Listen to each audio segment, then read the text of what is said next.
sleepless nights. I'll be there, make you feel alright. I'll be there, I'll be there. I'll be there when the lights don't shine. I'll be there in the sleepless nights. I'll be there, make you feel alright. I'll be there, I'll be there.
Welcome everybody to day number 3. Day number 2. I'm already off to a great start, but it's the PUBG Mobile European Wonder League. I'm Neptera. Hello. And I'm joined by Highland. How are you today? Look, I'm doing fantastic today. I've had a pretty good day so far. I'm ready now in the evening time as always. Again, Mhm. we're jumping back down onto the battlegrounds for Group A and Group C this time, Neptura. And keep in mind some spice coming up here when it comes to Group A's second and last day now Mhm. to get Mhm. points at this stage.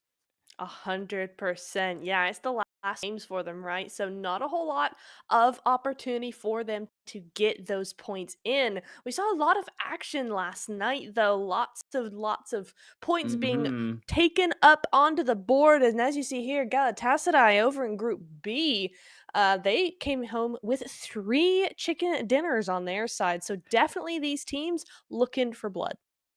Yeah, I mean, Galatasaray going to be sitting out along with the rest of these teams from Group B. So now it's time Mhm. for another 8 teams to be stepping up to the Yeah. plate and trying to match now Galatasaray's results, right? I mean, Mhm. 66 points. That's the benchmark out of 5 games. It's going to be difficult, though. They had a dominant performance yesterday with those 3 chicken dinners, as you say. Although that middle leaderboard is very close indeed, Neptura. I mean, look at those points on the right hand side, ninth to third, really, Mhm. even a 14th there, 2 points between 6 of those teams.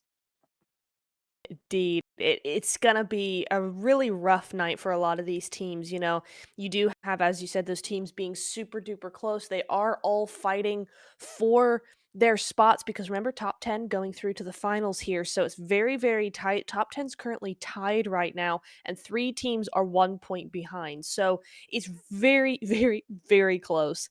And we've been saying, you do have Group C coming into the mix as well as so you have Nexus Gaming, you have 27 plus girls, you have K12 ladies, you have Stalwart CIS girls, you got A3 Femme Fatale, Star Blossom, Inco Gaming, and NGG. So it is going to be a big race coming in here tonight because we've got Group A. Basically, Group A are mostly the teams in that ninth to kind of 14th Right. position, right? So all those teams are all going to be battling it out against each other. And yes, they don't have those top teams to actually contend with as well, but now they've got a whole new category of teams that are all coming in and fighting for those spots as well.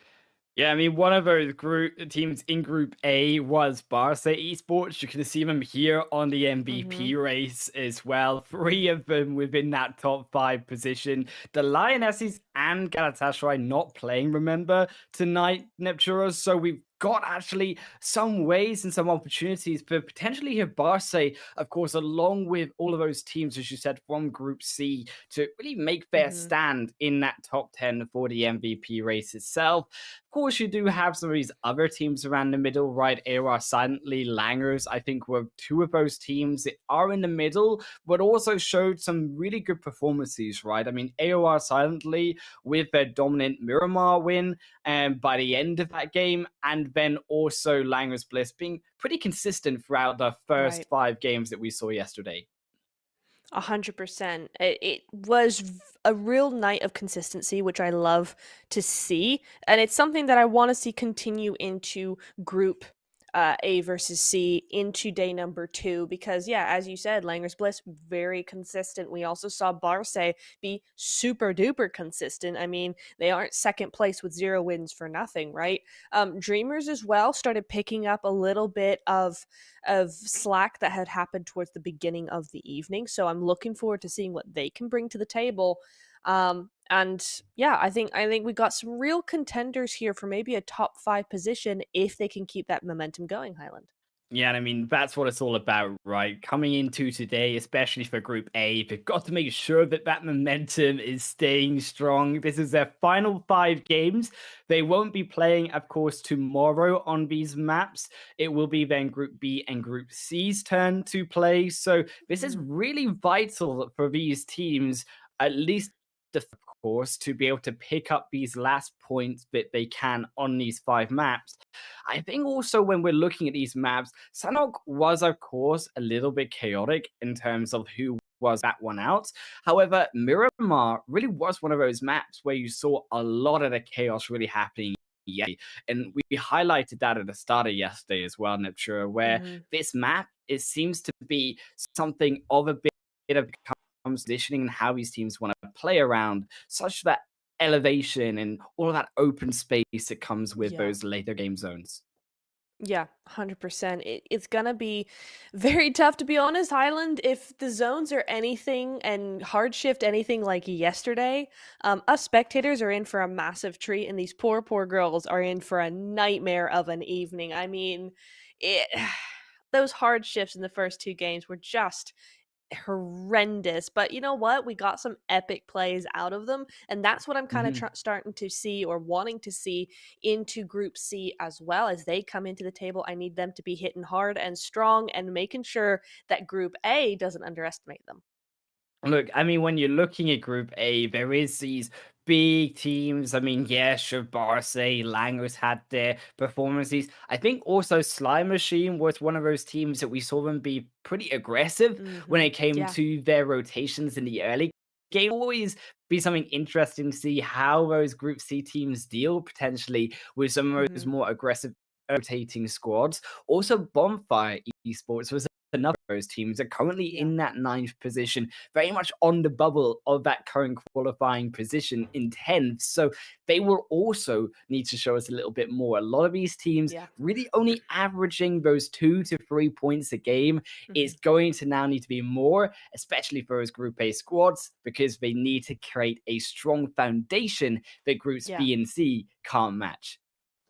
100%. Speaking of, kind of where those points are going and how many points per game, I think we really need to remember that teams like Foreign Esports are in Group B. They will not be back till tomorrow, and they're currently sitting on 5 points. Now, for them, they're already way behind everybody else. I think it's kind of fair to say that at this point. They're way behind everybody else, and they're halfway through their 10 games. But for tonight is really going to show them what they need to do to actually step up, how many points they actually need to be making per game to actually keep up. They are going to know where that cutoff is and where what they need to do to get there. Yeah, I mean, Dreamers was one of those teams that almost made it straight through to the finals. So they Yeah. really pulled out a shock yesterday when they struggled, quite frankly, to be able to get Mhm. any of those points going and any real game going for them. They really Mhm. were a little invisible when it came to getting those big performances that we were so Yep. used to in those first two Yeah. days. I also think when it comes to those big performances, right? So looking at those groups from those squads from Group C, right? I mean, A3 Femme Fatale was one of those teams, Yeah. especially when we're looking towards Miramar, right? They were very dominant when it came to Miramar compared to their other maps. And as well, in their second day of stage one of play, they also really turned up that pressure to be able to qualify from that last position and still make it into that cutoff Mhm. by the end of the day as well. Mhm. 100%. I mean, what do you think though, Highland? I think coming into day 3, we're going to see Group B come back, right? And that's most of our top 5 will Mm. be back in action, right? So, how do you think Group C are actually going to play tonight considering who they have to contend with tomorrow? Yeah, so I think, as we said, right, there's a lot of these teams that like to rotate on in Group A, whereas Group B, Mhm. those teams are more a little, you could say, passive in the early game. They don't like Mhm. to make those early rotations. They like to create a solid foundation for themselves. I mean, Galatasaray and the Lionesses are two of those teams that I think come to mind at that top position. Also, when you're looking at Group C, it is that mix between those two styles. So this is where it really can blend, you could say, between the two Right. days, where Mhm. Group A and C today, they're going to probably be maybe a bit more fast paced. We might see some more earlier eliminations, perhaps, with these Mm, teams. Group B and C tomorrow might be a bit more controlled about those maps, right. right? And trying to find a good position for themselves. So Mhm. will be interesting to see how the styles develop between these 2 days. 100%. I always really like this kind of rotation that we get, right? Because there's always somebody who it's their last game, either totally or for a while, right? And so you always have this kind of these plays where it's not all controlled because oh we've got a week left. It's like no, this is the final countdown, right? And I think it's a really fun way to have things because it means a lot of action for everybody. There's a lot of different things going on, which makes every evening, every game super enjoyable and super interesting. So I'm excited to get started on these 5 games.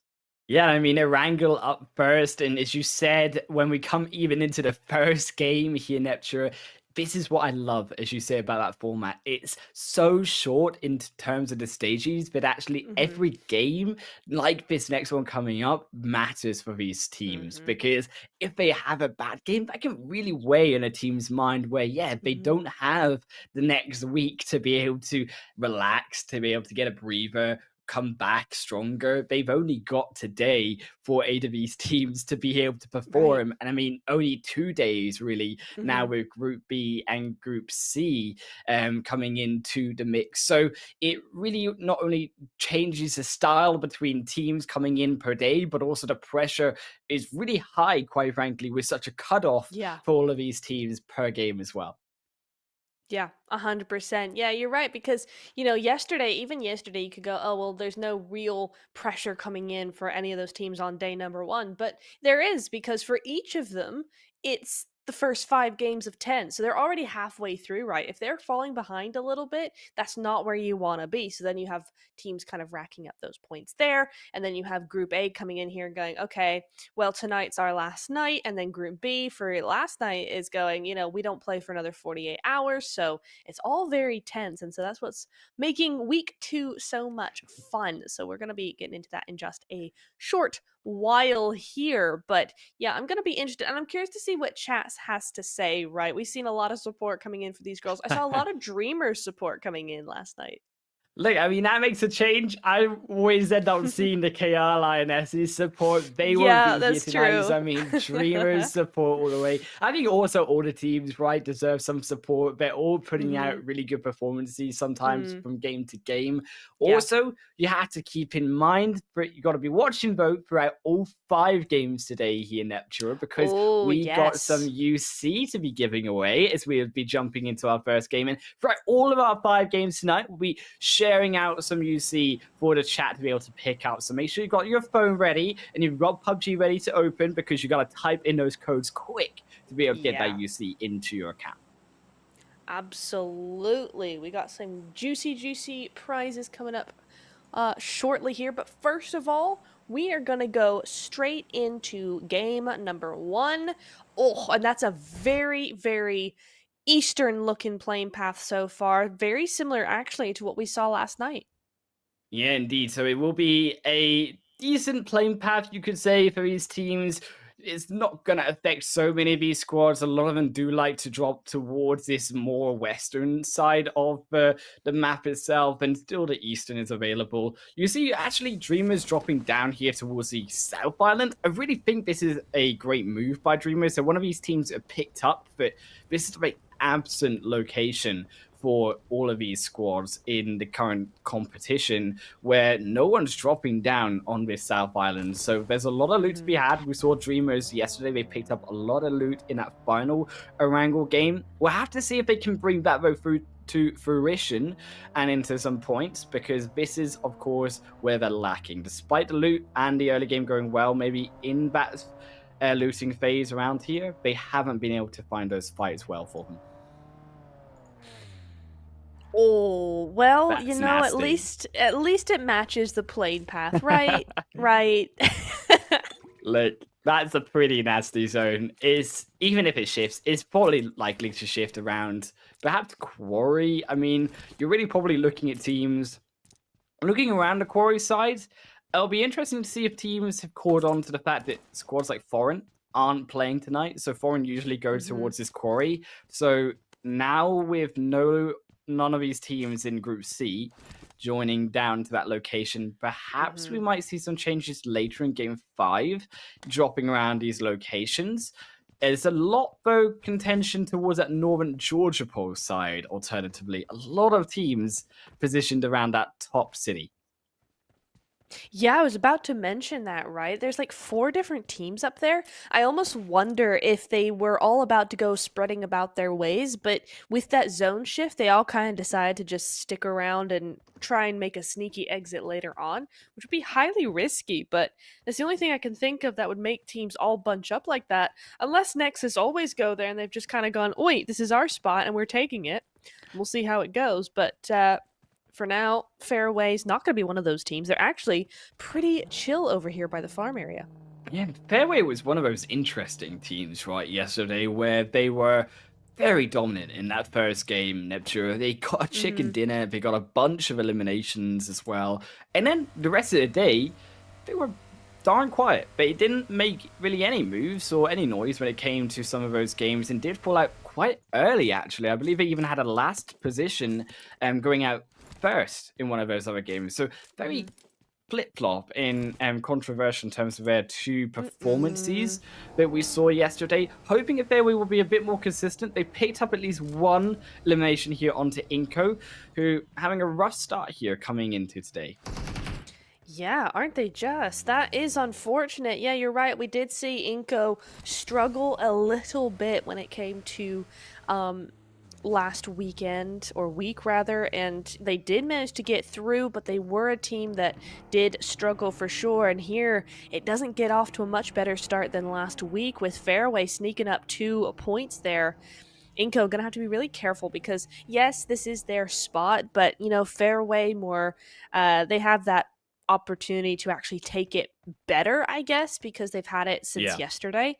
So they really do want to be careful. If you are going to contest that and go, oh, no, this is actually our spot, you need to group up more. You can't get taken out on rotation like that. Yeah, and I think this is what we're going to see in the first game, and also the first game perhaps in Miramar as well, is teams thinking that they own a spot where actually they're playing with teams that they haven't played with yet in the tournament who also go to that location. So these two teams end up clashing, and as you can see there, Inco, just assuming that no one was probably there around the ferry pier, it looked very laid back, the approach that they were moving into that compound. They didn't look like they were ready for a fight onto Fairway, whereas of course we should have known that for them Fairway were dropping here twice yesterday. So a little bit of a blunder here from Inco, hoping they will recover for Miramar, and hopefully have done their research as well on these other maps to make sure that mistake doesn't happen again. 100%, but you got more carnage coming across here as we got 2 different teams potentially. No, they're both flex. Okay, the 2 different colors have always thrown me off, and they continue to do so. I but know. Calypso is going forward here. Yeah. Look, I mean, it's pink. It's the color of female empowerment here when it comes to Flex Esports, and Calypso is making her way through onto 27 plus. So one knock already has come through for Flex Esports. Not going to be able to find too much more. This revive should come through onto 27 plus, and should be a reset here between the two teams with 27 stepping back. I would like to see Flexo slightly pressure perhaps another angle rather than go straight forward into the side of 27. You can see 27, they're caught in that road, right? So they are in a way cornered. And I would like to see Flex try to take 2 angles and try to pinch them now in that one position. Yeah, that would be really nice. I think Flex have to be very careful how they play this now, because you do have teams behind you, and I think possibly teams ahead of you as well, but definitely a team behind you. So Nexus, if they're kind of smart about this, they may try to third party this. So Flex have got to be really quick, right? You're outside of zone, you got a team behind you, etc., etc. So 27 need to prolong this as much as possible if they want to survive, or just take them out completely. But for Flex, they want to get this ball rolling quickly. Yeah, and this is the thing. 27 just want to create a bit of chaos with that zone moving in. You can see it should be engulfing both of these teams soon. For 27, it also could be slightly dangerous. I mean, there's not that much healing on these teams. I mean, we saw one first aid kit here. Of course, they got the bandages, but those really won't do so much if you're also making it later through the zone, and again we maybe see another southern shift. So you're really hoping, if you stay in this location, that yes, you make it chaotic for the other team, yet you also have to hope that that zone stays towards the northern side, because it could be really detrimental in a long extended fight with little utility trying to make it into the mid game. 100%. I'm just kind of thinking about this. Flex holding their position for now. You do see Nexus in the background, right? But it actually looks like Ooh. Nexus have taken this opportunity to move all the way around. They're nowhere near Georgia Pole right now. They're taking that early rotation, which I don't mind at all. So they've opted to not go for those points. They're opting for that position. And I don't mind it because the zone is now starting to push in, so Flex still have that pressure to get this finished. There's no way for them to disengage at this point, I don't think, unless they go behind. I think 27 could allow them to back off completely, but unless they use that far bridge, it's a little bit of they need to do this now. Yeah, and here Flex, now you can see the pressure. They're beginning to move up. Unfortunately, of course, they didn't get that one elimination, or the knock, should I say, rather. You saw 27 barely survive, so this really helped 27 to slow down their pace of the fight. It is going to be a slower pace indeed with the smoking at a nade. Trying to catch here 27 in this top side corner. As they are in that single building, they have brought 27 together. Unfortunately now, though, they're going to run out of utility, but you can also catch that UC as 27 plus. They're going to have to catch a breather here because inside this zone, they don't get that UC. They need those elimination points here, Neptura, in the Flex. They're right below them. They are indeed, and they've made that opening knock, so this is where the push really comes in. Diva moving on in. They're trying to push up as well, but these apartments are so notorious, especially when there's one hiding behind there. You didn't check that, did ya? But isn't actually going to do anything just yet, and they don't seem to really care too much about her. Yeah, I mean, this is a problem, right? They've run out of nades. They've got so many smokes, but they don't have the nades to flush out the locations, or even a molly, of course, to flush out 27 plus. So actually 27 plus, as much as these smokes disorientate them, they're absolutely fine being up towards the top side of this building. Until Flex make that move up, both of these teams just going to suffer slowly to this play area. And I really am concerned about how long this is going on. It moved down south that zone as well. Look at the position away, 1,300 meters for some of these teams. So it hasn't been a good shift for these squads either. No, and I think Flex understand that. It does look like they're pushing back now, so no real use to them that entire fight. Bit of a waste of time, really. Is unfortunate, but they are going to go ahead and do that. K12, though, with a little bit of a backstab coming in here against Fairlight. Oh, and another one. Rexia doing the damage with that DBS. She does have 2 down on her side, though, so they got to be quick with this. K12. Yeah, and we did DBS. They're looking for the last one. Nuki will go into the car. It's a bit of a slip round the corner. But they can't survive for that long. They will lose their life. And their way gonna be dramatized down to only one player here for them. But it's still gonna be in this game. Star Blossom as well seem to be caught on this rotation, as it will be Sly between them, catching one for now. There's also another team here, Barca in the distance. Star Blossom trying what they can to recover this position. Seems like they found a trade at least onto Sly, but it's going to be 1-for-1 at least. 27 plus and Flex still at this fight though. This is really just who goes 16th and 15th. It's got to be here, Neptura. Right, I think you're quite right about that. They're just too stuck. They just... Come on now, you need to just disengage. It wouldn't be that hard.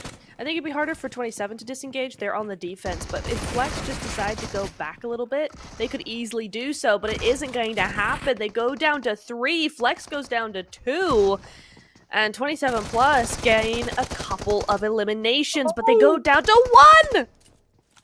So close. Alexa's still alive, though. Alexa needs to come in for the team. This is about trying to bring back those 4 elimination points. This is huge for both of these teams. If you're going to go down, get those 4 points for your squads. And 27 and Flex, they're playing a Ring of Roses, and that zone is hurting them. And they are making them sneeze down onto their knees on the ground in Flex Esports. They're trying to outlast the position here at 27. They'll grab at least 1 elimination. Is there even any healing on Alexa? No. There will be some bandages coming through. Keeping themselves barely topped up in this zone. It is a war of attrition here, Neptura, between who falls down to the zone first. And Flex, Alexa. Whoa! He gets caught by the door. And the wall this is down to the wire, and 27, both healing here, Neptura. Jeez, what is this, man? It's a This is- battle. It's a battle with the zone. Oh, another more UC. 325 UC. Get your code right now while we wait for them to heal up. I know. There's literally no team wants to fall down right now. They know there's a few more points to be had if they can grab them. Fairway as well, stuck in the solo. Oh my It will ping right God. back onto Flex. Alexa, she is still holding on. She's got more bandages. And Siske is also going to be holding on for now. Seems to Oh, be. she's got an aid. Oh, yeah, the nade. A bit Oh. of explosion. That's cheeky, that one. There's a molly back. Will be dodged by both of them for now. Another nade, though, still here on Flex. It's 20. Fairway, sorry, and K12. Oh, They'll rip. be taking that last one of Fairway. Oh. They're also 27 plus fall. Surely Fairway will fall And there we very go. much after. Yeah, they do. It is unfortunate. They knew they were both goners. Yeah. It is now their zone, though. Stage 3 already going to be closing in. And this southern shift as well. Keep in mind around Quarry, going to be quite tight for these teams, Neptura. Yeah, it's going to be very tight. But the way these teams have been playing, they've actually kind of opened some ground up for themselves, right? We've seen a lot of action so far. K12 already on 4 eliminations, Flex on 3, and Star on 3. Not to mention Fair and 27 also each on 3, even though they're out. So you do see that even though there's still 14 teams left, there's only 45 players. So the zone has gotten smaller, but so have the numbers. So shouldn't be too hard to get in, at least for stage 2. But yeah, once we get to stage 3 and 4, I think this is where the teams are really going to start kind of just chilling for a little bit. Once they got that position, they're going to sit there for a while. And as Flex do go on out, I think this is where we might see a little bit more quiet. Yeah, this is where we start to see some of these teams still avoiding the zone. It's gone down again to Primorsk and also Quarry. Those hills of Quarry, I expect maybe Barcy and Star Blossom, we could see a fight turnout around these locations. Also keep in mind down the coastal line, Dreamers have another one of those spots available to those squads. So this is down towards the south. An interesting position is Nexus. So the other end of this Quarry side, gonna find a battle versus Langers. Is one now down for Nexus. They're gonna lose a full player. Langers stepping forward. They're gonna dodge out those nades for now. Sesha won't be knocked by them. Throws one herself, and also Polia stepping up, and we'll find the next one. That will be a second now down for Nexus, and Nexus losing their lives as Tefka won't be felled by that nade, it's despite them walking into it. And down to the final one, though, and perhaps it's a 2-on-1 situation here for Nexus, but they're not giving up. Nexus got another nade in pocket. The revive came through. They're up to 3 players. Nexus trying their best to run out. Wouldn't be the best decision. As they will, unfortunately, for Nexus, tried their best. But Langers Bliss, 4 eliminations for them. Looking strong so far in this first game. They are, but I feel like they lost way too much health in that fight. For me personally, I feel like they probably played a little bit too open there. NGG might be another one that's playing just a teeny bit too open. Stalwart able to find a shot onto one of those players there, but for the most part, that position is actually a pretty good one. They got a nice high ground area, good spot in zone. They just have to be careful they don't peek too much because it's way too open over there. K12 now looking up against TPES, and TPES are down to 3 as well, so not an easy way forward for them. Yeah, I mean, TPS, you can see they're absolutely stuck on the edge of this zone. We've got to come uphill towards K12. K12 will opt. Are they risky? Smoking vehicle driving for some information.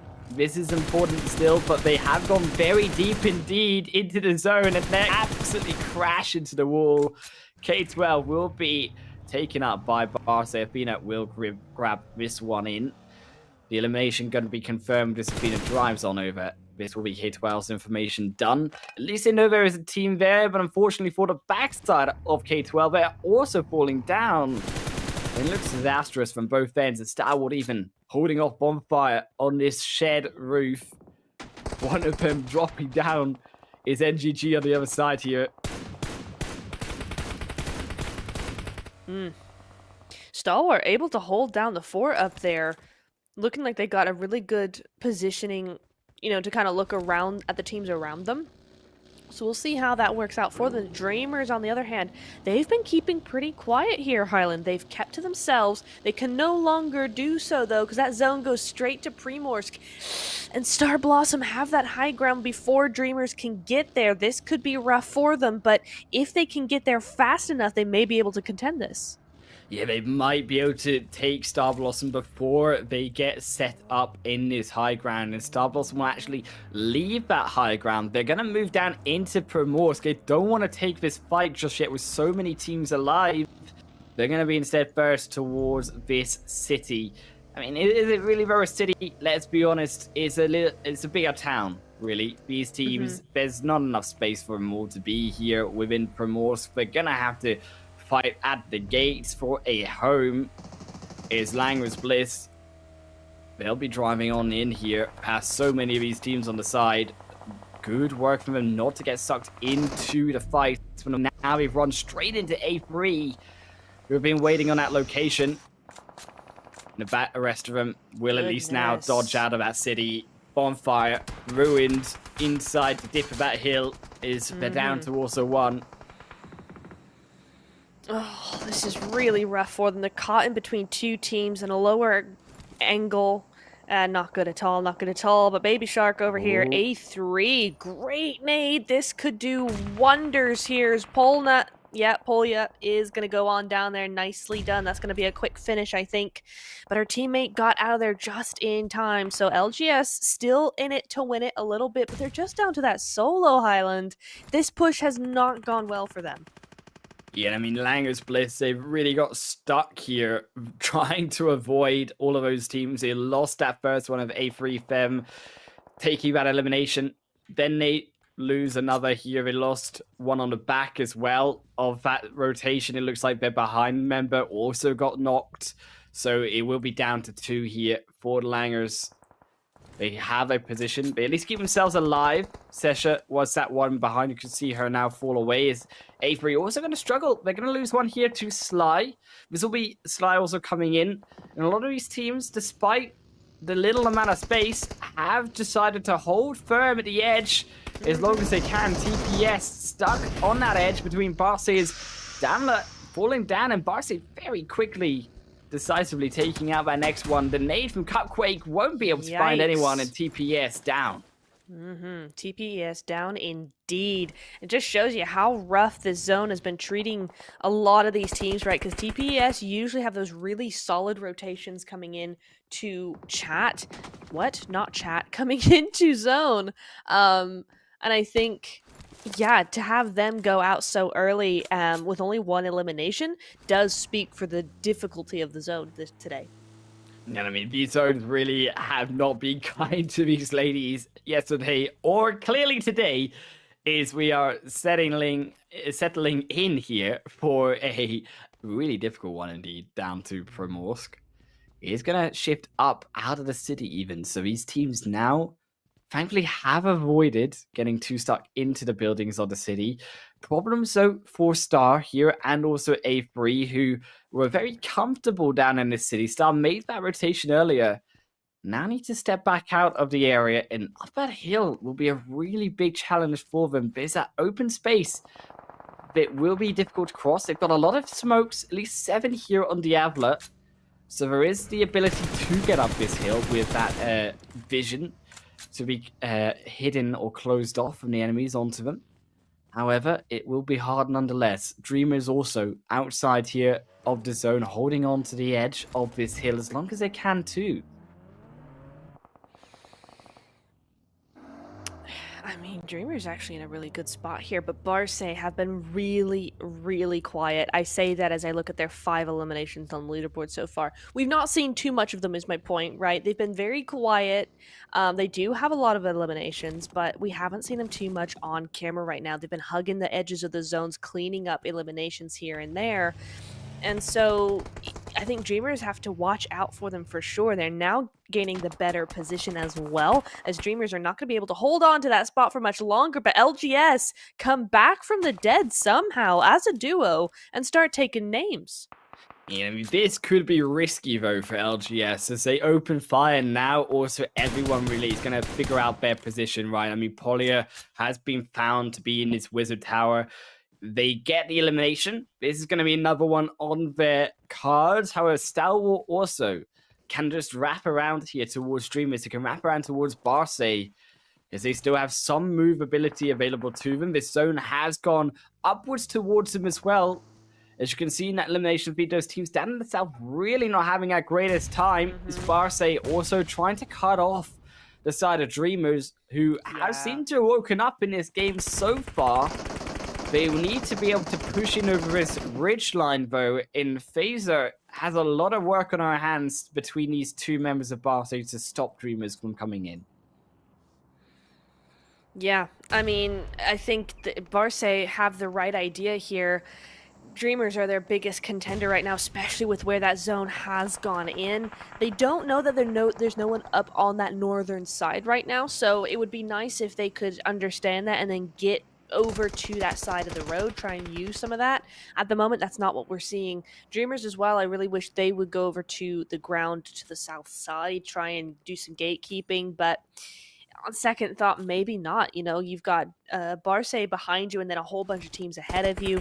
It could be not the best position in general, but it's got to be better than what they have now, right, Highland? I mean, they're in a dip trying to get naded out by Barce here. It's difficult, but Barce, it is really the best of two evils that they've got in terms of choices here. Inko also an evil incline up towards this zone. They're going to have to make it work, though. Only two players in that zone is right on their tails.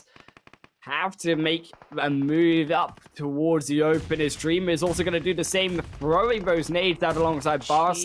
So many taken through. Inko will be completely out, though, alongside Langers. It's down to 5 very quickly. Those final few solos, Star Blossom here as well. Keep in mind, a few of those players alive, A3 even. You can see them smoking away alongside Star, but those nades punishing A3. The bullets barely miss. And it will get the first aid off. This is edge of life for A3. Between Star on the south side and Barce on the north versus Dreamers. Two fights happening on both sides here. In Dreamers finding Scylla, finding Phaser. It seems that Barce just dropped in an instant as Dreamers take them down to 1-0. So it's the only one remaining. They'll need to make that revive happen quick, but Zeros, it won't be a case of revives, actually. Look at the position in the shed away from the zone. Yeah. How did Dreamers get up there? That's what I want to know. How were they allowed to push up like that? I mean, good for them that they did, because A3 came up right behind them, so they needed to do that ASAP. But now A3, look at her position against STE here. Yeah, they're going to need a big nade. This one being cooked as well. Sent over onto STE. They need a knock here to stop the players from moving across that smoke. Perhaps it would have been better to use the bullet, so instead... Then they just missed anyways. Now that might land. We'll have to see. Barce though already down. That's the one that they were looking from A3. They find another, and they still got a duo. But look also at Star Blossom. You have to keep in mind the flank is still there. As STE will go down, but now A3 is a case of, can they deal with a full squad of Dreamers? Can they eliminate Star before that as well? Star caught between the two. They just they don't know that Star is there, right? They don't. But oh yes, they do. It's Dreamers and Dreamers up there. So yeah, they do know that they are up there. But as they all start snaking around, it's just down to those 3 teams. Dream should have this, but honestly, Star's position is pretty darn good. If they got a little healing and a little patience, this could go very well for them. A3 have a lot of work to do, but again, with the angles that they have, they could do some real work here. It's really all down to each other. This is Yeah. beautiful flank from the side of Dreamers. He has And eyes on A3. They've spotted them though. That's going to be one. That's going to be Star Blossom waking up. But it's a one for. It's going to be Star going down in third. And A3, that's the solo. Will be a quick finish.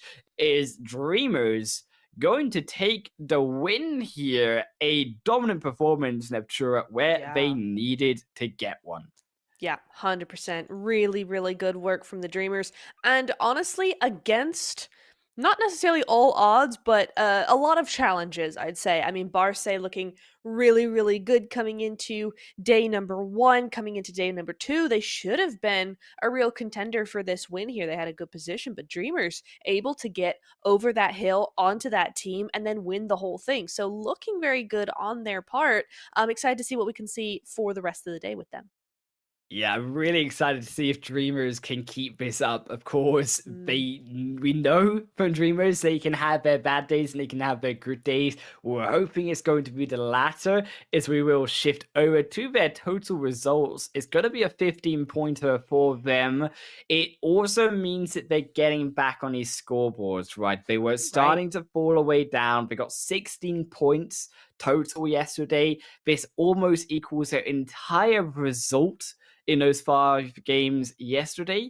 So it is good work from them. And the aggression I think that we were waiting for them to see. Yes, 100%. It's been slowly building up over the last 5 games, and it comes to a head here in game number 1, or game rather number 6 for them. So we'll see how they go in Miramar coming up. It's a big map change, but even if they don't like the Miramars, as long as they're good on the Orangles and the Sanhoks, they should be okay. So we'll see what they've got going for them.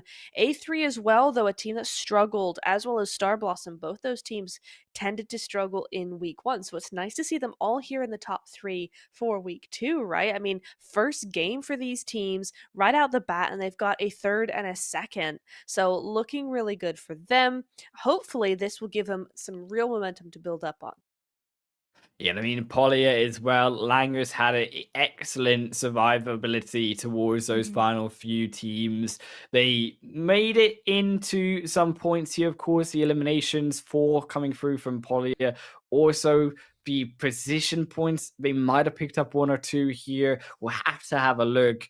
And overall, I do want to draw back though to particularly Star Blossom as well, because Star Mhm. Blossom alongside A3, right? They were one of those teams that were struggling as well to make it into the Yeah. next stage by that second day of at least the first stage of competition. Now coming into this first day for them in stage 2, this is what we want to see. This is what we wanted from these Yeah. newer teams coming in to be able to create some magic against the veterans. 100%. Yep. Diavla makes sense that she's up here. Seen her for a while. She's here with Star Blossom, looking very, very good there. So good that, Star Blossom coming in here. As you said, it's really nice to see them start to perform, start to do the things they need to do. To actually make that top 10 because it's tougher than ever. Only 10 teams going through here out of 3 groups. 14 teams will be going home. So it's a big, big challenge for these teams. But so far, they seem to be taking it in their stride. You see those match rankings, right? Dreamers 15th, 15 points, A3 with 14, and Star and Langers with 10 as well. So looking very good for all those teams. Yeah, I mean, really, you're also looking right, as you said, Star Wars, K12, even getting a couple of points here.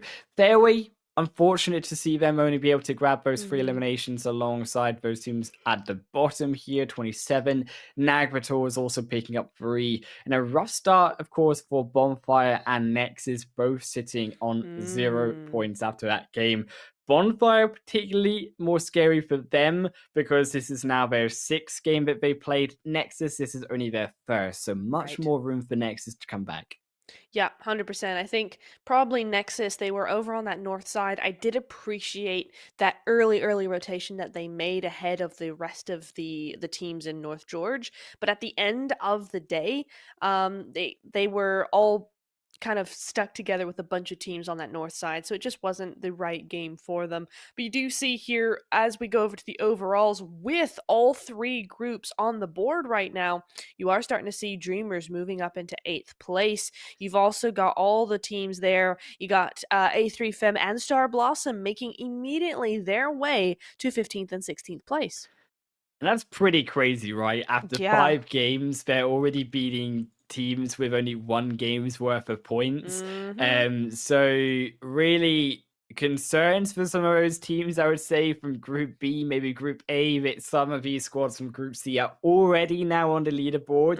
And gonna have to see how A3 and of course Star Blossom will do continuing through these matches today. Miramar will be a different one though, much more open, much more on positionings, as we say, and will be interesting here in Eptura to see how they'll perform on it. Yeah, 100%. It's going to be an interesting one for sure. I'm looking forward to seeing what different tactics Group C will bring to Group A and challenge them a little bit. But we have to wait a little bit longer to see that, Highland. We're going to be going for a short break, and we'll be right back.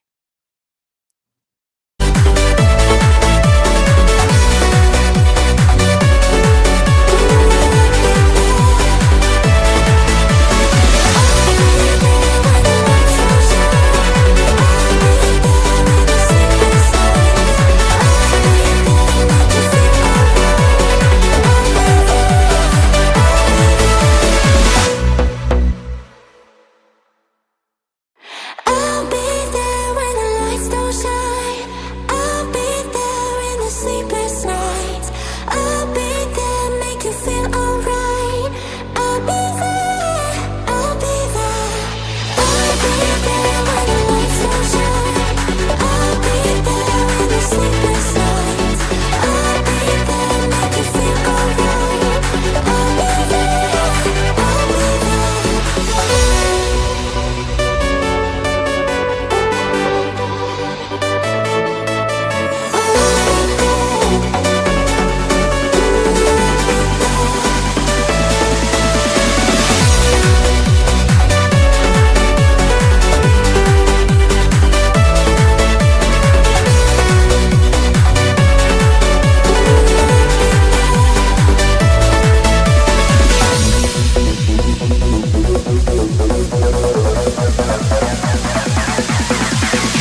Welcome back, everybody. Here we are once again. I know you caught me fixing my hair. It's that one strand that won't stay still, but it's fine.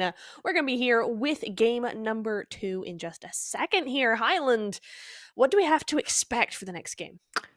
Look, it's gonna be hot and it's gonna be spicy as always, True. Natura. And it's gonna be a 100 degrees worth of fiery action. We're gonna be boiling down into the play path, and we've got all the description of Miramar going on as we jump to the plane path itself. Los Leones is city gonna be there as we're gonna have a southern to northern side or eastern plane path here. And teams Oh, gonna let's be chill. fairly standard. Nothing too Yeah. scary for these squads. What I'm hoping we don't see though is what we shall not draw too much attention to, which Yes. was the clustering of early game teams and getting stuck in one compound. I see you, Star Blossom. I know we've got flashbacks from that stage 1. We do indeed. We really do. Hopefully we're not gonna see a repeat of that. We'll have to see where the zone goes, right? Because I could see a couple of these teams just deciding, you know what, El Pozo's too far if the zone ends up going to the eastern side. So we'll see how it goes. For now, teams are going to be spreading out nicely here. A little bit close, Bonfire and Stalwart over there, but for the most part, pretty chill. A3 got nothing to worry about so far. Going over to Los Higos and Fairway as well. They're looking good. So we have a lot of teams here that are going to be just big chilling. As the zone moves straight up to that northern side island, a lot of teams already in zone. Is the zone fixated on being in the same location for phase 1 in the last 3 games? I mean, really, know. come on now, zone. It is determined we are going to get a evil finish around Death Valley or something. It's been It's true. heading towards there slowly between the last 2 games. This one, if it goes any further south, we will be in the valley. I also praise B that Star Blossom have not been contested by the side of Flex Esports this time around in San Martin. That is, I can say music to my ears, but really it's just stars to my eyes to see finally that not be a contention around San Martin. Yeah, I'm glad they've decided not to do that. It was such a waste of time for the most part there. So good to see that they're going to use those energies elsewhere. Cupquake in a great little spot here. One of my very favorite positions in Miramar. It's such a great spot in those later game situations. So we'll see what happens there. Probably not a whole lot. The zone's gone more north, so no one's really going to be moving up through that area necessarily. So we'll see what the rest of TPES have to say about that. You do see a couple of teams, though, with some players that have a little bit of damage, probably due to falling off of something. You know what? It's Miramar. People fall off stuff all the time. But they're going to get able to get looted up, healed up, and ready to go. I think we're going to be seeing a few early rotations coming in from some of those southern teams, right? Particularly those closest to that border. They really need to make sure they are in and at a decent position to start doing some gatekeeping. You know what I'm disappointed in though is how little we've seen the 360, the 720, the 1080 flips in the vehicles, and especially the buggies here on Miramar. I mean, we see it all the time on the other tournaments. We see the culprits. There's no little happy accidents, in the words of Bob Ross here on Miramar or Erangel in this tournament, Neptura. I'm hoping we get to see some more for comedy and for comedic reasons, and it hopefully won't be to any team's detriment, but I'm disappointed on the perfection on the driving skills. These ladies know how to drive, and quite frankly, I'm just wanting a little bit more flip-flops around the 360s and the flips around the hills. There's a code, so Neptura, gonna flip onto your screen. That is some juicy UC there. Make sure to scroll a little bit back and be able to grab that code for yourself and enter it into your account. Only remember the first code put in will be activated for those UC. There's no double UCs per code. You gotta be the first to get there. First come, first serve. Absolutely. If you missed it, you can just go ahead and pause as long as you need. We will be here when you get back. So get your chance in now. 325 UC could get you a companion, could get you a nice new gun skin. Who knows? I've found some juicy stuff. I've got that really gorgeous multi-colored, like almost fairy looking parachute that's got the animation on it. I think that was on a Oh. 10 UC pull. So anything can happen. Look, I always liked the bee backpack. I always thought that one was really beautiful. That was quite a Yeah, funny one. I quite That's liked that. gorgeous. It's fun. That's one of my favorite ones, actually. I Yeah. think because there was also a phase where everyone was using it. If you Yeah. remember in pro play, there was just everyone had a bee backpack, and it was Yep. it was the It was fashion great. trend. It's It no was so longer there, fun. but I'm trying to keep it going. Okay, that and also Yeah. the Godzilla, a little plush that would follow you around, was the absolute Oh my most god, adorable thing ever. yes. I loved it so much. I really want the Godzilla stuff to come back actually because I really want that arm. I was never able to get it and it's my favorite gun skin. Oh, yeah. I mean, to be fair, anything that's just an Uzi or like anything that is short range, like shotgun, you could like go in with an Uzi, even a Scorpion, right? Like any skin for those is how I Yeah. like it, you know. Nice. Because we ain't ever getting to long range. I don't have the skill for that, for an Right. AMW or such. So as much as people can pull off headshots, there are zero coming out of my hands. So true. It's the spray and pray, right? That's me short range. It is man. the spray and pray. Yeah. It's a you go into zone and you hide in a building, and if someone comes in, you pray that you fire down first. That is Yeah. my strategy every game. Totally. I tell you what, Highland, I'm only a sniper because when I started playing, I was playing on the NA server, so I already had like 160 MS sometimes. Like that was base. And then, like from Europe, and then I was playing on my iPhone 6, so it got to the point where I would freeze if any team came within kind of 30 meters of me and just freeze up completely. So I had to be the Ooh. sniper so I could do long range and make them not come near me.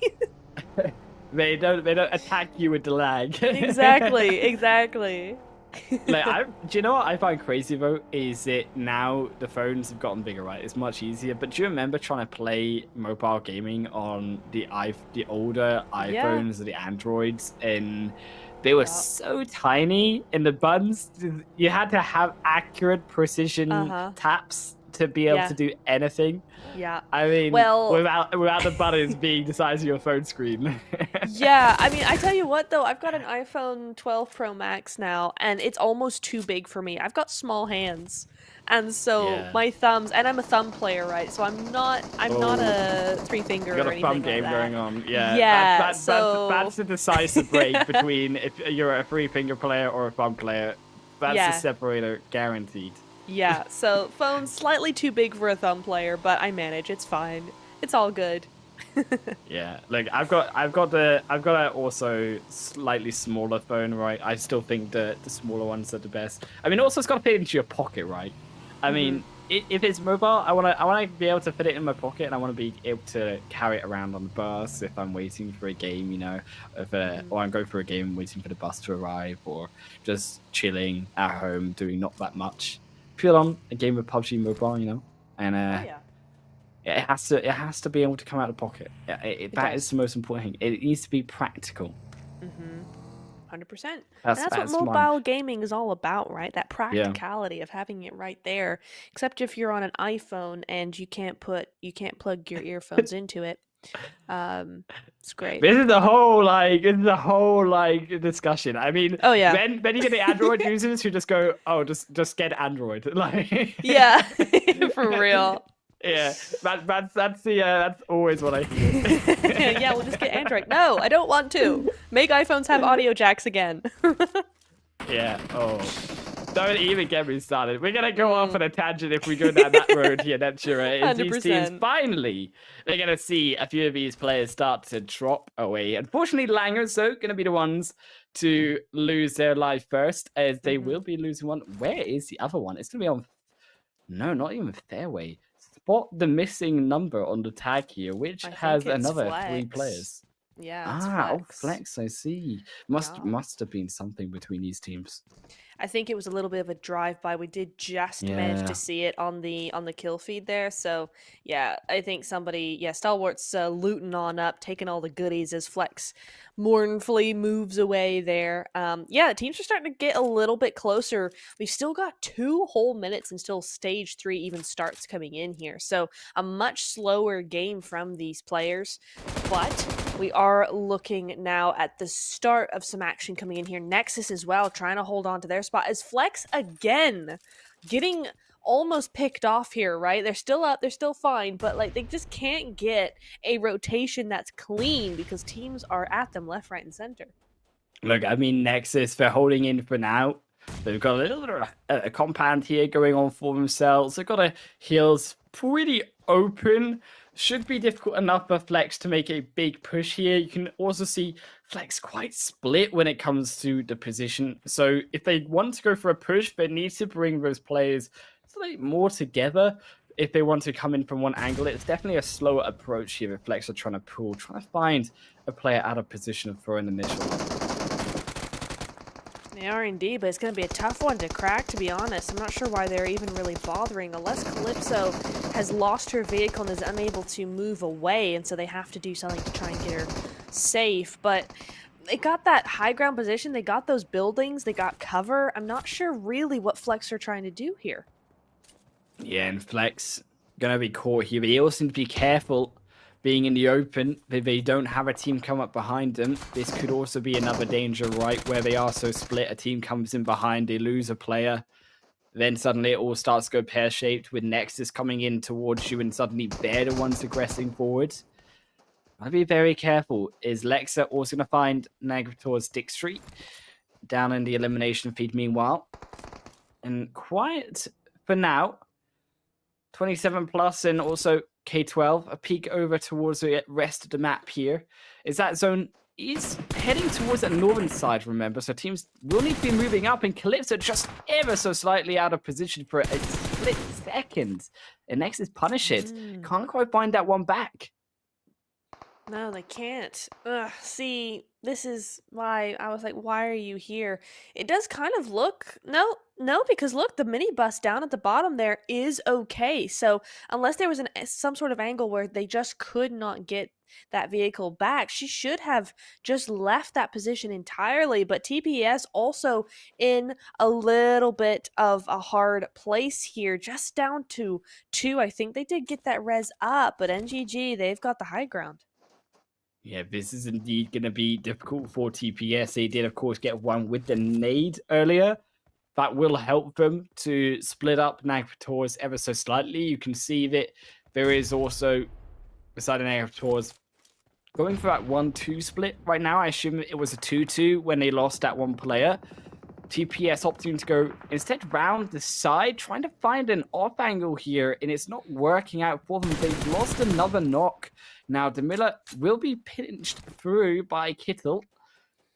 Those bullets landing and now equal it to a 3-on-3. Kittle, smart play here also to move out of the way. I would like to see that reposition, knowing that there is that single player. Perhaps the side of TPS try to rush Kittle down.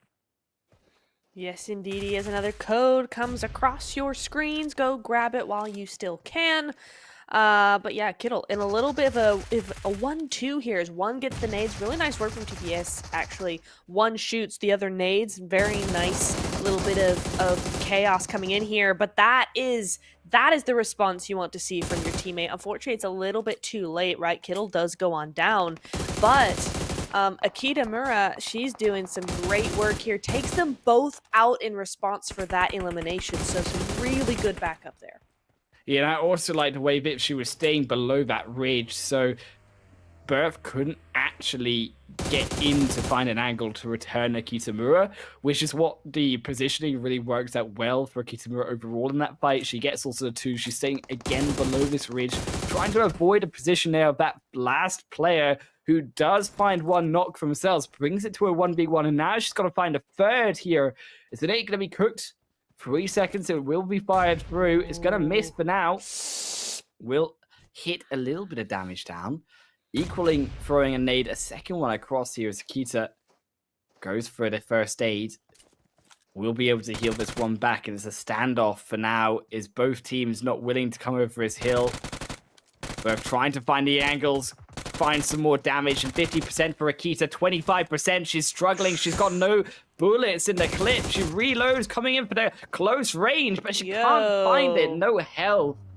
And Nagtor is close, but no scar. Yeah, they did a really good job there. I appreciate the effort that they tried to make, but it just wasn't going to be enough. Hello, Gabby, rather, coming in here as Inko moves straight across this position. What are they doing? No information to go off of, and she's so low here. Gabby's got to be able to do something here. Nicely done. She does get the job done, but she's low herself. She is going to get taken out as well, and now Flex, Alexa, what are you doing? I guess nobody knows that she's there, but she doesn't know that Nexus left. Why are they still behind this rock? Yeah, I mean, Flex really got caught here by Nexus. Really got pinched in by them. Inko also going to lose one. Going to lose a second, actually. Is Protasovka will find a second. Alexa, still, of course, standing still. She should be able to stay alive, but now Star Wars much more busy here with Inko.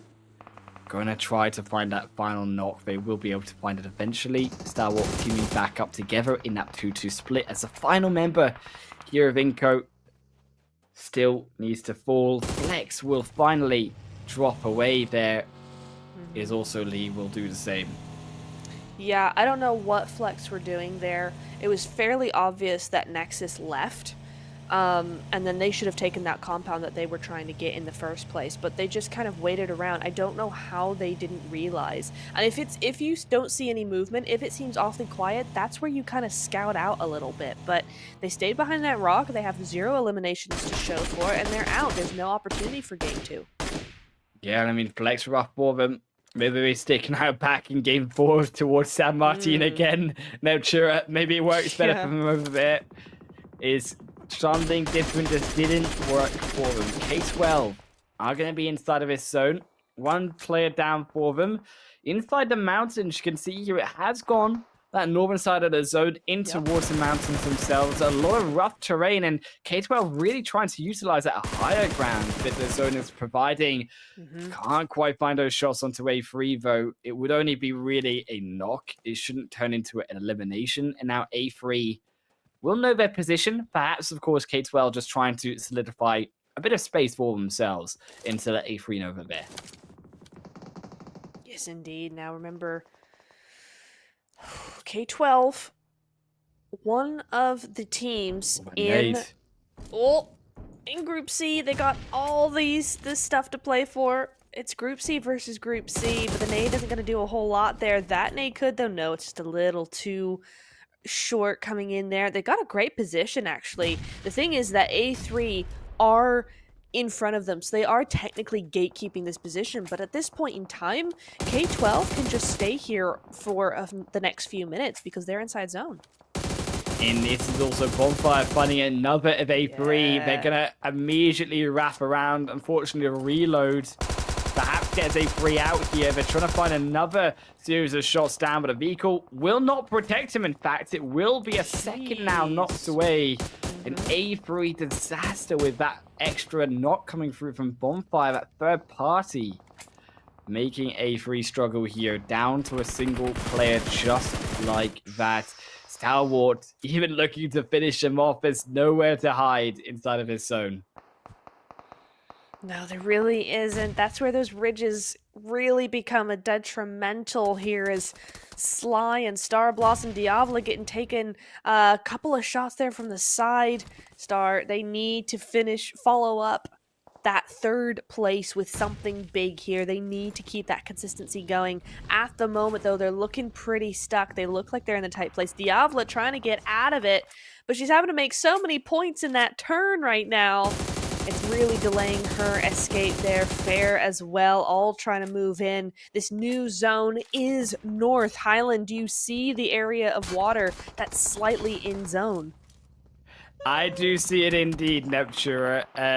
I'm hoping we will finish off here. It's only stage 4. Don't count all the chickens before they've hatched in these stages, Neptura, but it is exciting to see indeed. Start They're going to have to be able to move out of this area, as you say. They're in that ridge for now.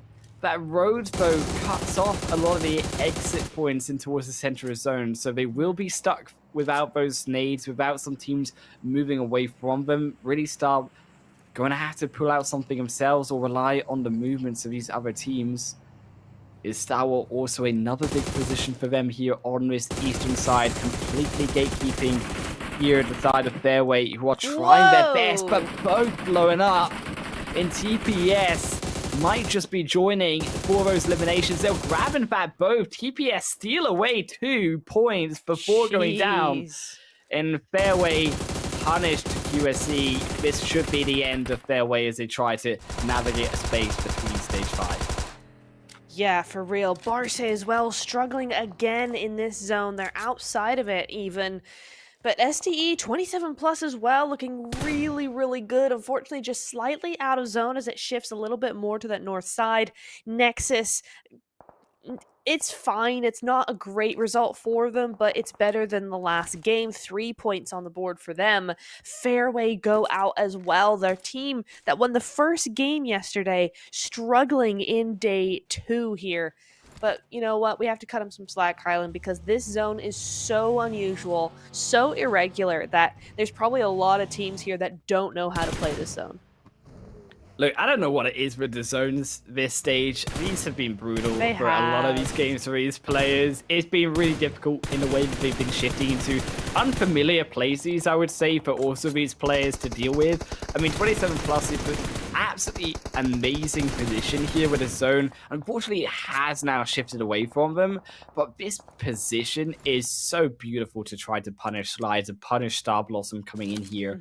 They just need to worry coming into these next 20 seconds how they're going to move into that next position in zone. You can see the vehicles are going to drop down here. That's physics for you right there. Yeah. This vehicle's going to be absolutely fine to allow them to move over. It's just whether the bullets will be found inside of the vehicles or not, as 27 plus have lost 1, have been stalled for now by Sly, plus QXQ going to be joining as well.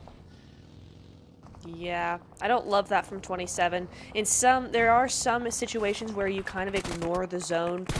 They had time. I think they could have done a lot more. Nicely done there. Barce gonna go on out, but I think they could have done a lot more from their position rather than trying to move in with everybody else.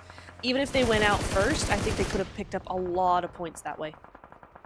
Yeah, I mean, Sly and Star Blossom, as long as they're alive, right? I mean, Star Blossom now going to fall 27, have this angle onto Grista. They do get it, and this is what the high angle is great for. You can see they're picking off these players, and I imagine they wanted this little ridge as well around the side. They just unfortunately did it slightly too early. Bonfire as well going to fall.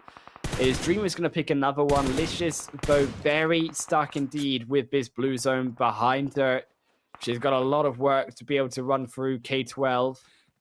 And now also keep in mind 27 plus zone away from them again alongside here K12. Both of them need to move in. Suda, who has got all 5 eliminations for her squad here, needs to try to make it some more. This is a difficult decline down that mountainside to be able to get into the next phase. It is, but Dreamers are here again, as are A3, right? We did lose Star Blossom, unfortunately, but they were just in a rough spot, so no consistency necessarily for them in terms of being in top 5 again, but A3 definitely have that shot as long as they lay low. They're the only team inside zone right now. LGS, another team that need points, right? They're on their last games here this evening, so they need as many points as they can get, and it looks like they are in a position to get them. Only 1 elimination for now, but they got a lot of teams ahead of them. The Langers also, of course, need to get into the zone. I think they should be ever so slightly concerned with the team right in front of them. Yeah. I mean, yes, you can look at the teams on the side for these elimination points. It's only 20 seconds. You can see now Langers, that purple dots on your screen, moving in towards the zone. The light purple here of K12. Stepping into 27.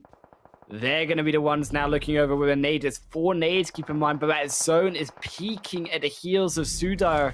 She needs to keep moving over his ridge line. Is engulfed almost the entirety of the ridge, barely keeps her in a position here to begin to throw down those nades. She needs to find a few more, and she will damage out 27 plus, who take out Dreamers for her. Will she be able to find one? She does, and now she needs to find a second. She's got 2 more. She'll cook a third down onto that smoke pile, and 27 plus barely keep themselves alive alongside Suda, who is on an edge of life here. The full first aid med gonna come out. Isn't it just? But Faleka down to just a few HP with that nade, so nicely done from Sood there. She's got 5 eliminations out of the 6 for her team right now. This is definitely what K12 needed, as now she turns her sights onto Protosovska. Looking really good, but she's now bypassed that enemy team there. Faleka is still in that vehicle. Surely she knows that. She's going to have to find out. I don't think she knows. And now here, there the we K12 have to face 27. What? Both of them are going to explode, though. Is 27 out. STE steal the explosion eliminations. And now a 3 femme fatale. Back over to their point of view. Is it's Stalwart. 3 of their players alive. 8 eliminations. Jeez.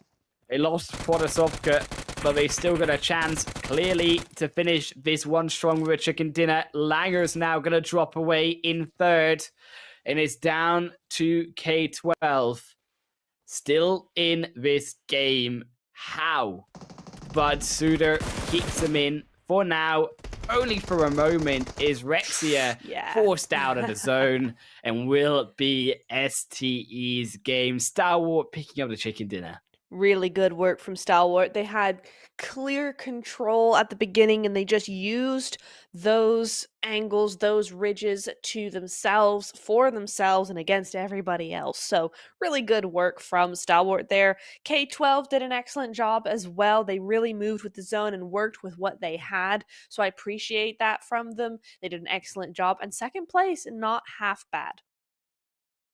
Yeah, I mean, 2nd place here for K12. Suda really put out performance this game. Yeah. I wouldn't be surprised to see her on the MVP if it's not going to be one of Stalwart as well, who picked up a lot of eliminations. I believe that was at least 10 eliminations coming through from Stalwart. So this is also pretty important for them, considering they're coming now into Group C's games. This is their 2nd match, and it'll also be jumping up on that leaderboard versus these other groups here in Neptune.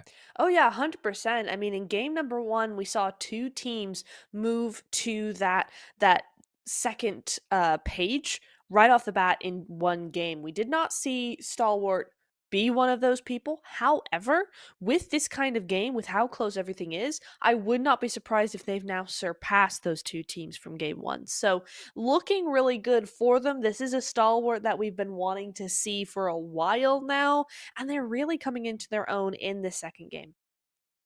Indeed, and I think for Stalwart as well, it was a fairly rough first stage, so to see them come out with this dominant performance of Miramar, this is what you want to see from them, and you can only hope again that they're able to keep this up coming into Sanhok later next match. The longest elimination distance of this match, though, going to go to Barce, 382 meters, and not so long of a distance here for Miramar as the competition stands. Have been about those meters, should I say, for all of these games of Wrangel and Sanhok 2. Suda, as expected, gonna be our MVP though, Nepture. Yeah, we kind of guessed that, right? 0 assists, 6 eliminations all on her own, nearly 1,000 damage. I mean, she did some great work for her team. So that is big, fair enough going over to her. And I really do appreciate how K12 played that in general, right? They were just a duo. And those ridges, as much as they're ridges on screen, once you're actually there, it's really, really shallow. There's not a whole lot of room to work with it. So they did a really good job navigating that area and a very good job anyway. You do see STE though taking over the top player focus here. And 27, you got plus XQ rather from 27 plus, just sneaking in there at top 3 with 4 eliminations. So there's a little bit of variation coming in here, a couple of players here and there, but it is going to be STE. Yeah, I mean, STE definitely coming out strong with 3 of their players in that focus this game.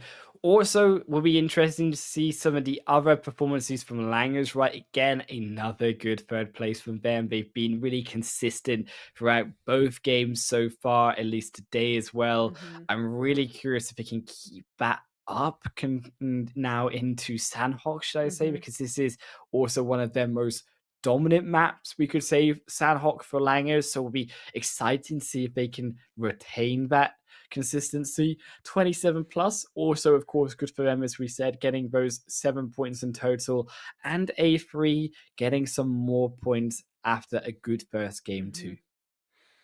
Yes, indeed. Inco, though, I have to say, Highland, this is a team that is struggling, and they struggled last week as well. I mean, they came back in the last day to get ahead and actually qualify for week 2, but they get here and we're just not seeing much more from them than we saw in week 1. And they really need to start right, because how many did we have last time? It was more than 10 games last week. So this Yeah, there week was it is, 15. yeah, and Yeah. this week it's Oh even no, 10 less. games, sorry. 15 this day, should I say.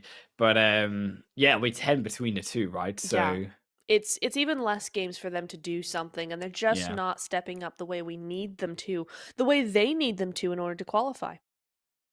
Yeah, I mean, with 10 games only, you really need to be performing every single game. Unfortunate here again for Star Blossom, for Flex. I thought both of these teams could pull out something more with not contesting each other. Instead, they still both have a poor performance here on Miramar. Flex, so still going to be on that leaderboard. Mhm. Star still going to be close behind with their good points in game number 1. Jeez. Galatasaray, though, keeping alongside those teams on the left-hand side, that dominant first place. Dreamers catching up. You have to keep in Yeah. mind, catching behind Fairway, who have been struggling now. Dreamers is a Mhm. few points behind.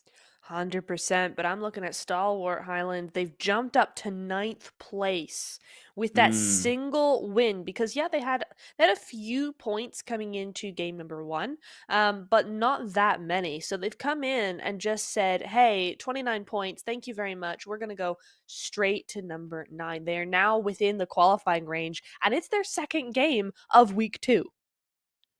Yeah, I mean, with only 2 games done, you're already in ninth position. You can definitely see Stalwart potentially getting to the points, the likes of Galatasaray or Barca potentially here, where we saw them. Also, Barca performing in these Mhm. last 2 games. We'll be curious if Barca can overtake now Galatasaray, given that they've got 3 more games here to try do so. Yeah, 100%. And we're getting into Sanhok, which is going to be an absolute wild ride coming in here. If yesterday's anything to go by, today is going to be insane. So we're going to have to take a break to just chill and relax and wait for that third game to come on in. But we'll be back in just a few minutes, so don't go anywhere.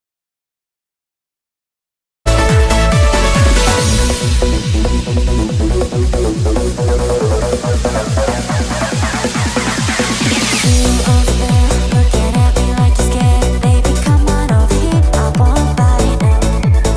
You've got all that mystery locked inside. You gotta see. Do you wanna stay all night? 'Cause I'll be there when the lights don't shine. I'll be there in the secret.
Here we are once again. We are looking for that ever important third game, right, Highland? We're going into Sanhok. It's going to be so much fun.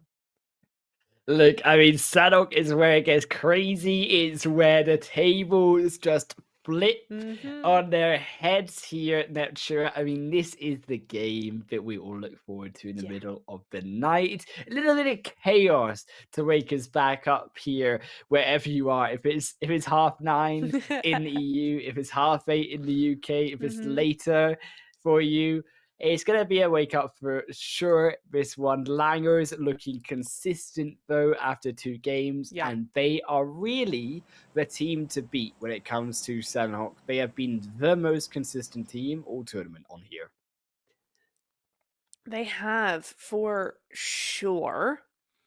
We'll see what Sanhok has to say about that. We've seen some upsets to prominent teams before. Tonight could be no exception to that. We will see how that goes for them as we look to where that zone is going to be going. For now, lots of teams splitting up. 27 in a big 1-3 split, but she's trying to make her way back to her teammates. So she might have been just a little bit AFK there, which would have been quite funny. But not to worry, she's back with her team. It's all good. Lots of spreading out going on here, though. Barce, massive split across Corey coming in here, as well as NGG. They got a big split as well. But that all could work in their favor. You know, if it does center up, then both Barce and NGG have a fantastic opportunity to do some major gatekeeping. And there is some splits going on here as well. So Inco have this kind of L split with 1-2-1. One of them heading up towards Paradise. Gotta be really careful here in Paradise. There is that fight already going on. A3 as well, just ever so slightly out of Paradise. Could see quite a few teams potentially fight around this location.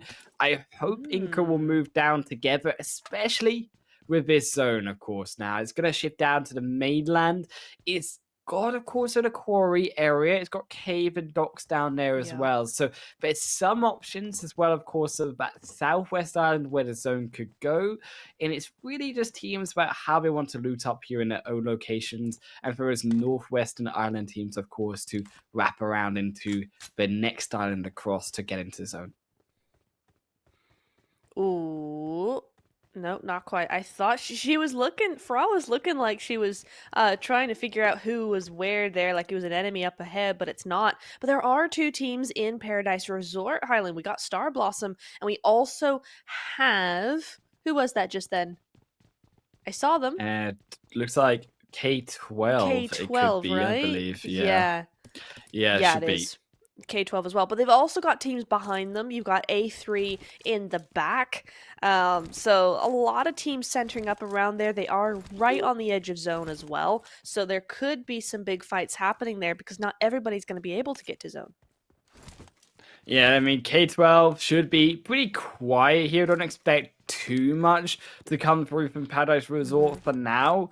Judging at K12, of course, don't have their whole squad, of course, in this location. So fighting versus a full team in Paradise Resort would be pretty detrimental to K12's chances of winning this game unless they pulled out some pretty spectacular micro gameplay here in terms of the fight.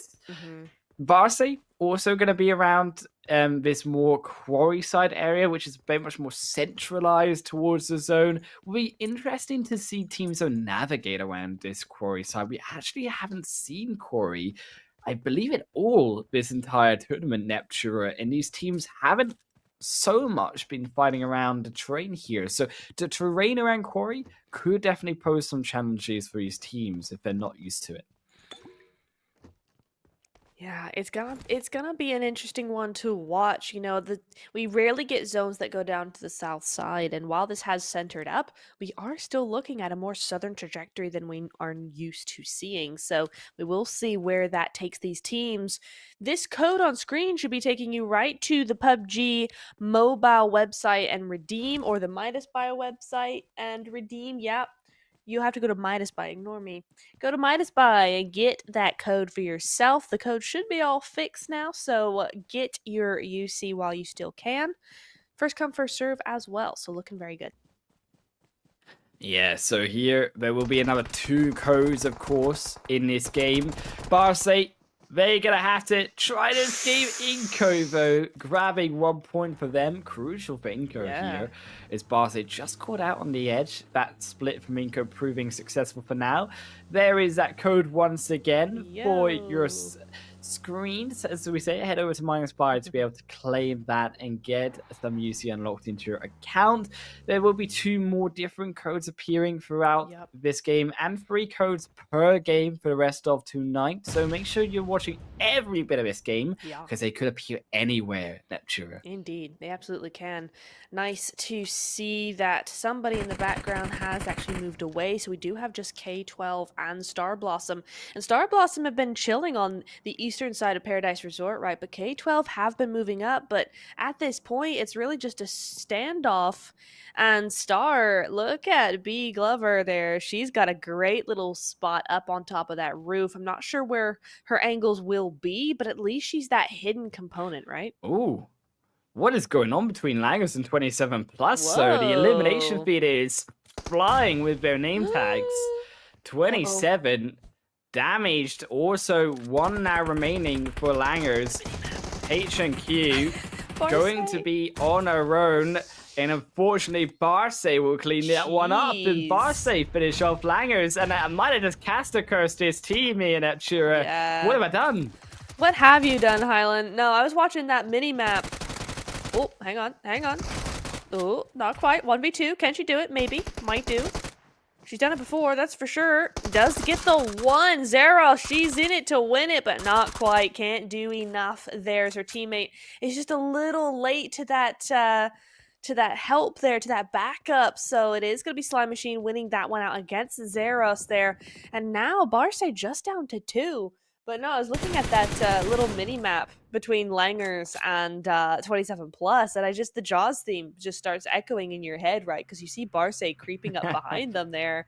Some really good stuff there. Geez, but Barce have to be careful of their next moves now. 27 plus chilling, big chilling. 3 eliminations, full squad still up. They have to be quick with this, but they're looking good for now. Slime Machine, though, have another player of Barce down and almost out now. So they're able to get this res back up and running. And for now, Slime Machine look on top of this. Yeah, looking to see if Scylla will actually be able to get close enough for a grenade here on the slide. You can see she's snaking away also for that revive instead. So it looks like they will be going for the 2 and the 3 back also for Sly. Is they will reset here. The nade is going to come out. It's going to be a long reach to try and reach over to that revive. But won't be able to get there. And Barce also up to 2.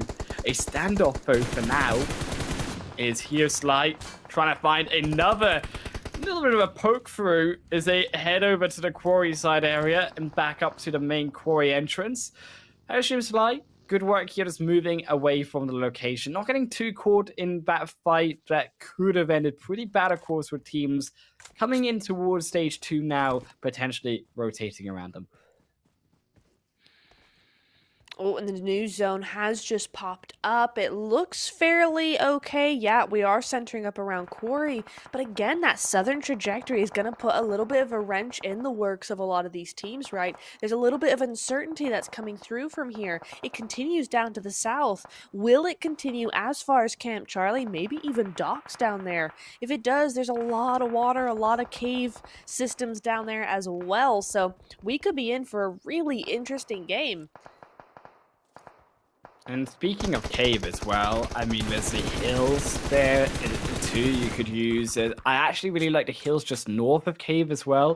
I think for Barce, it's going to be difficult for them to utilize those because they've only got 2 players, so it could be tricky to hold on to versus a full squad. I actually think for TPS, right, and also Stalwart, they're rotating both now south from that northwest island. They could actually wrap around here if they do decide to go towards the main island and towards those cave hills, then they could potentially utilize that high ground because cave is actually centralized in this second phase, and it is going to offer at least the most safety in terms of where this zone could go in terms of the location of where cave is.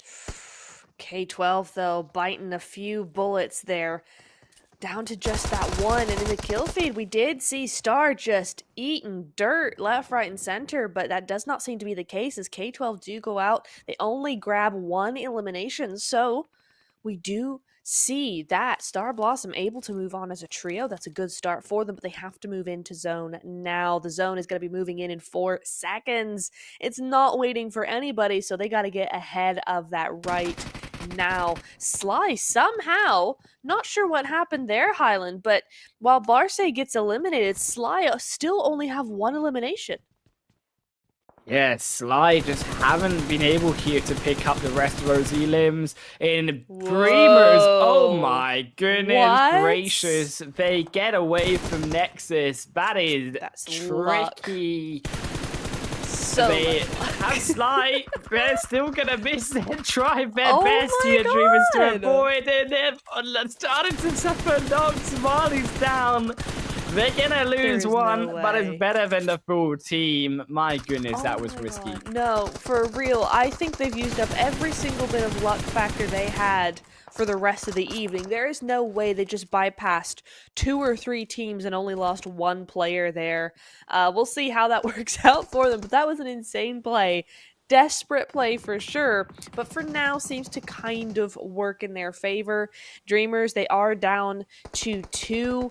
Hopefully they can get that res back up, but it's looking, they did get that res back up, so they have to be careful though, because Sly are on the hunt. TPES trying to get this last elimination, or last knock rather, resed back up, but STE, they won last game. They're not looking for a lose here.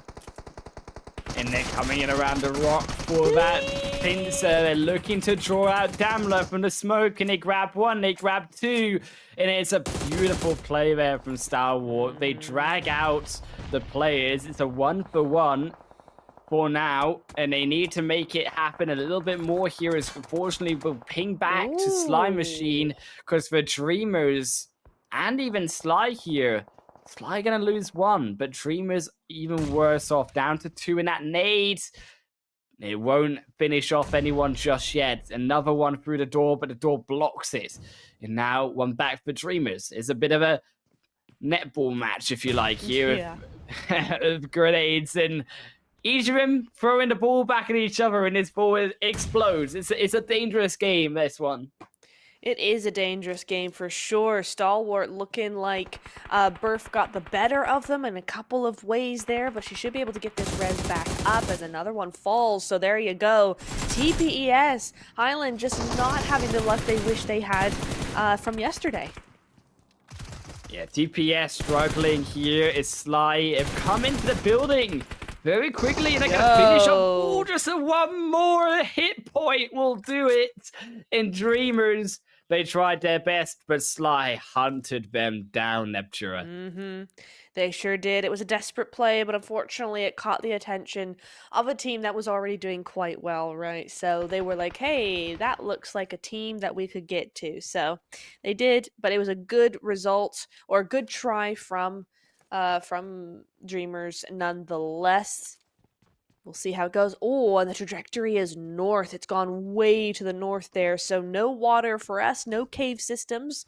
Rip us, rip our enjoyment, PUBG. Don't you ever think of us. But for these teams, it's not too bad. Look, I mean, I'm still seeing it down in the south. I've seen nasty things, Neptura. I'm not counting that cave system out. So that line is above the cave system itself. Then I'm going to say there's no cave, because I can see that zone. It's been a nasty zone all tournament, and it is evil for sure in this one too. It's going to head up towards Quarry. A lot of that space in the center of Quarry, pretty unusable for these teams, unless they are very desperate indeed. As Nagator is going to be hanging around the hills outside of Quarry Dip itself. They will be able to find some respite. There's these rocks, there's these upper buildings that they can hide in for now.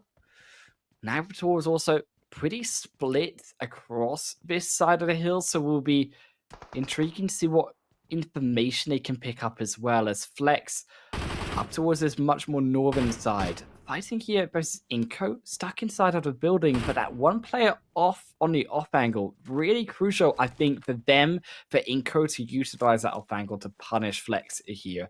Getting Inko really out of this top part of the zone, really. It could be dangerous if that zone pings down south. Yeah, Inco put themselves in one way or another in quite a rough position here.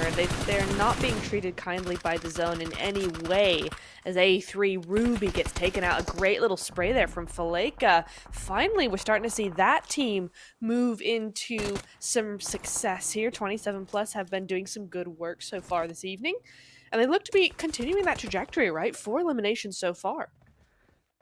Yeah, and beautiful work here on those hills just north of Cave. This is what A3 want. They have the angles, they have the peak.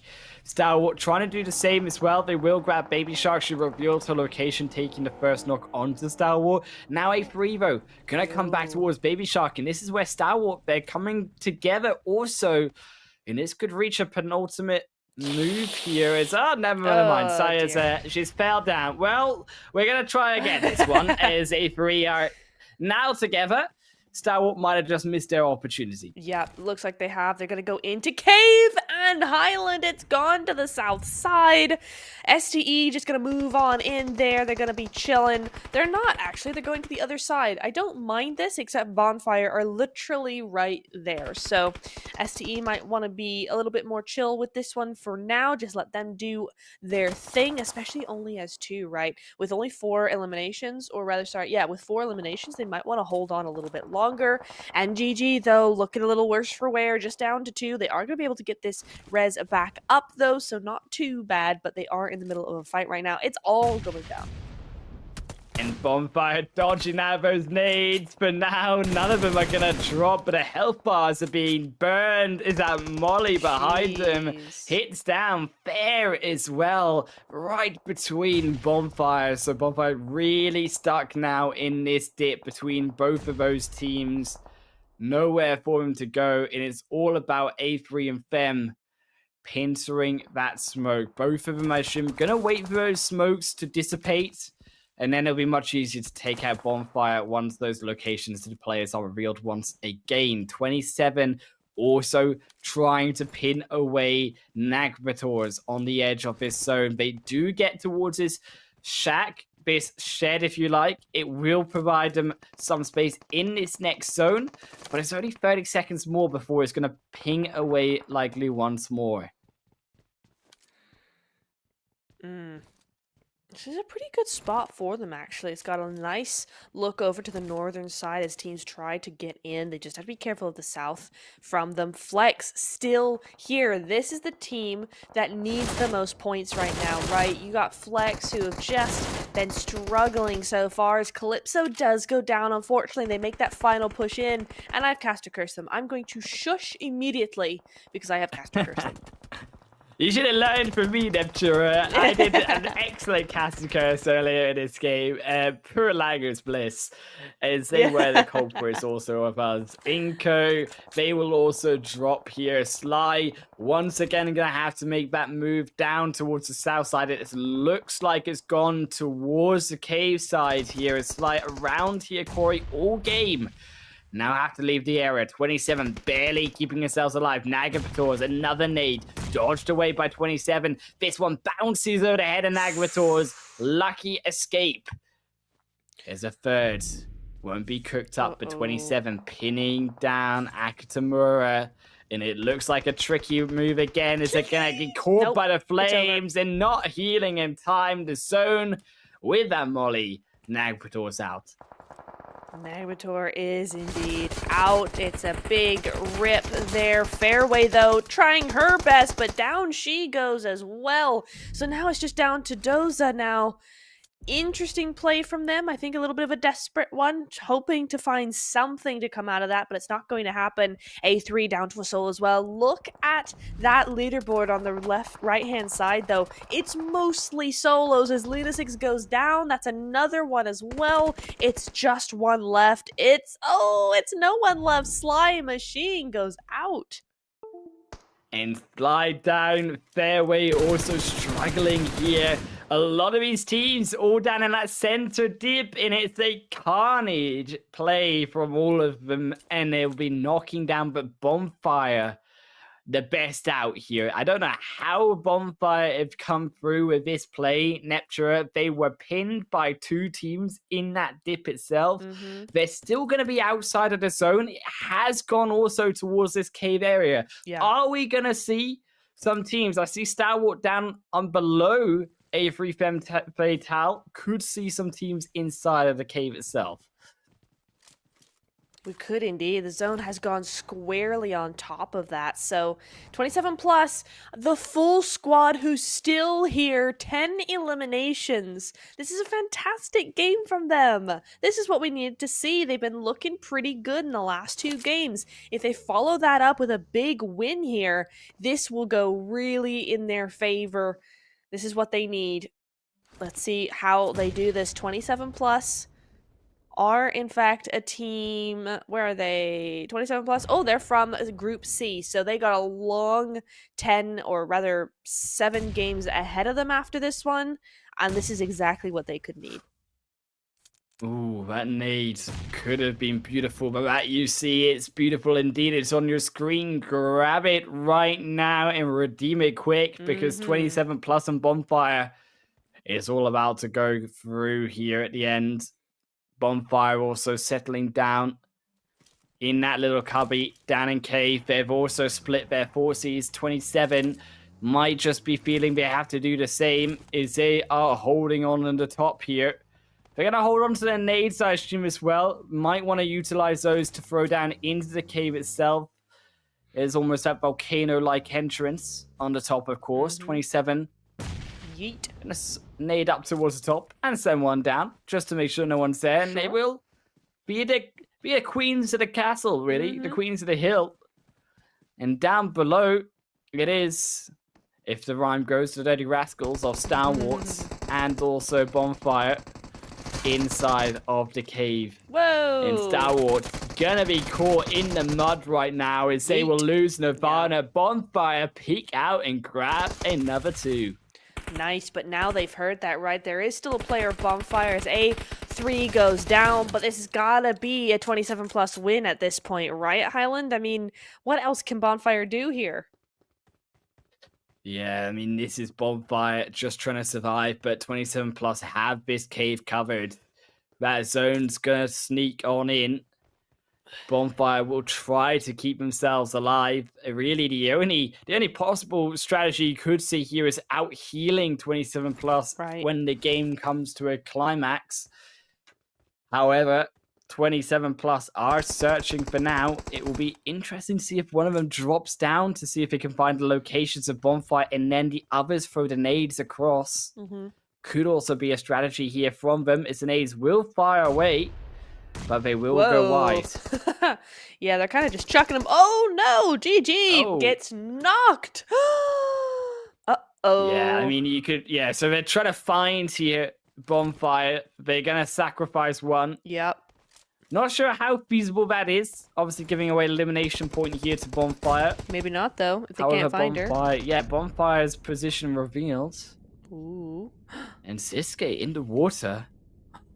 Is this the strategy to peek with one and make it look like a silly elimination, and the other in the water sneaks out and tries to grab them, but they can't find the shots. Oh, it's all gone a bit wide in 27 plus. They're losing it here to Bonfire. They have to heal up. Okay, 7 meds. I think the med strat you mentioned. Yeah, I think the med strat you mentioned has got to be the way to go. They cannot afford to lose anybody else, right? They have to have that backup of each other with those meds. We'll see. Oh, 7 though. Oh, it could actually, Highland, it could actually be Bonfire who wins this. But the others have a full full first aid kit. So if they put that onto the other player, they would have more. Stage 9, it's going to do a lot of damage though. They're going to try to chuck the nade out to damage them a little bit. It is going to be a healing strategy. It's going to come down to a good old Sanhok, whoever can out-heal the other. Oh no. Well, because okay, so for Bonfire, they have a total of 10 first aids. For 27 plus, they have 7 first aids, 11 first aids. For 27 plus, it's 10 first aids and a med kit. And they're already boosted Should be up. more. Yeah. So it really is Hmm. either one, right? I mean, oh my god. It's whoever presses the button at a better time. How have we got the And med strat for the win in 2024 on we're Sanhok? we're going back to Sanhok, old school It's the Sanhok in the med OG. strat. It is right there. Here we They're go. healing, and Come now on. the race 3, 2, 1. begins. Ah, no. They're trying their best. GG's. And it's gonna be 27 plus winning that, I believe. And a Bonfire falling down first. Neptura, I don't know how it came down to old school Sanhok at the end there, but That is Cave made it insane. happen. Yes, indeed. Honestly, I don't think we've really seen anybody try to heal up in a phase 9 zone, and so there wasn't even any time to do any healing, right? She was trying her best, but it was just too fast, so nothing to be done there. But what an insane way to end Sanhok. Look, it's absolutely nuts. When do you ever see the zone completely engulf the whole map? Someone always ends up winning before Neptura. But his entire Sanhok was blue. It's the blue within my shirt here, Neptura. And as we come to 27 plus, it's win no Bonfire. They were also needing those points, Neptura, and they got those points in that second place.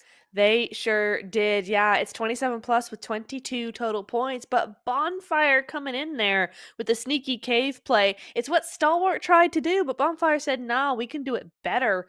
I do appreciate what 27 plus did try to do with the half of their squad, right? Trying to get that information, but they didn't want to get knocked. And then that second player should have been able to do something, but she was just looking at the wrong area and got taken out that way. So a little bit of a point given over to them, but in the end it was 27 plus to win the game, and they tried both things and it ended up working out for them, so big GG's going their way. Yeah, I think it was really the difference of that full first aid kit, right, was what allowed them to just barely out heal Bonfire in the end. When it came to that win, and it was a very low amount of healing and throwables used by all of these teams. A lot went out early, and towards the end, it was just about our healing. 5 eliminations, of course, to 27s plus. It sure was. Oh my goodness, that is going to be XQ though. She's the girl who got it all down. 5 eliminations. They really did great work when it came to as I disconnect giving themselves here. the space to be able to cleanly control that top of the hill. Still connected. And here, 27 plus. Of course, keep in mind that it was also a team effort. We got to, of course, see that it is between the 5 eliminations and those 4 knocks. Looking also towards the player focus, so however, is we will see the side of Stalwart picking up that second position of the player focus. And also here, Slime Machine, Lanuzix on that 3 eliminations as well with a 3. They are also going to be jumping into that final 5th position. No one ringing that 1,000 damage bell just yet, Neptura, but we're hopefully going to see it in these last 2 games. And I'm hoping we get to see it from some of these Group C teams because we ain't had them yet. Yes. Is it in the match rankings? Yeah. Yeah, totally. Indeed. Yeah, sorry about that. Discord came up with a really weird error, but it's fine. But look, Island almost double the points of Bonfire. So while this was a really good game for Bonfire, 27 plus just knocked it out of the park with this one. Yeah, I mean, 27, big props to them. I think Bonfire also quite big props. I mean, considering their position, right, with all of those teams alive, it was just a weird sort of, we're stuck in the middle with the smokes and we'll let everyone else fight each other and then we'll sort of meander our way into the underside of cave afterwards. Is Stalwart also picking up some good points there. Looking towards, of course, the other end though, of the leaderboard, it always has to be someone, and unfortunately it was cast a curse down towards the bottom end of Yeah, those sorry about standings. that, girlies. Yeah, sorry about Langers. We'll try not Rip. to talk Yeah. about our favorites next game. Yeah. We'll have to not to, right? Because like I tried talking about, was it Flex? Yeah, it was Flex, and then went down quite quickly. So rip. Yeah. But yeah, a lot of one pointers here. Specifically for Barce, right? We've been talking about them versus Langers Bliss and how they're both getting closer to Galatasaray, and Langers have actually outperformed the Lionesses so far, right, in their absence. So we'll have to see. But Barce, with only that 1 point, it has allowed well, some teams to move up closer to them because Langers got even fewer than 1 point. So gonna be an interesting one to see how they come back from this onto that Miramar game. But we're looking at 27 plus girls moving into that 10th place. Yeah, and this is a scary part as well for those teams at the top because as these teams with still 2 games to go, and keep in mind also, as much as there's 2 games to go for them to equal the halfway point, also Langos is their final 2 games. So they're not going to Right. have the next 5 games tomorrow. So this is where they're going to stand on the overall standings by the end of Yeah. tonight. And they need to make sure that they get those points to solidify themselves into the top 10. Now, usually we would say about 40 points is about the cutoff for usual group stages. I'm wondering if it's gonna be higher, and if it's Mhm. gonna be around that 54-point mark because these teams, so many of them are gonna be eliminated. Yeah, I would agree with that because they're looking really, really close. Stalwart as well, moving into that 8th place. So Group C, definitely not messing about, not hanging around waiting for tomorrow or whatever. No, they're coming strong right out of the gate. So we'll see how it goes for Group A as we move over into our next Miramar game, game 4 of 5. But before that, we're gonna have a short break while we get ready for that. So stay tuned. Looking at me like you're scared, baby, come on over here. I won't bite now. You've got all that mystery locked inside, you gotta see. Do you wanna stay all night? 'Cause I'll be there when the lights don't shine. I'll be there in the sleepless nights. I'll be there, make you feel alright. I'll be there, I'll be there.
Welcome back, everybody. Here we are.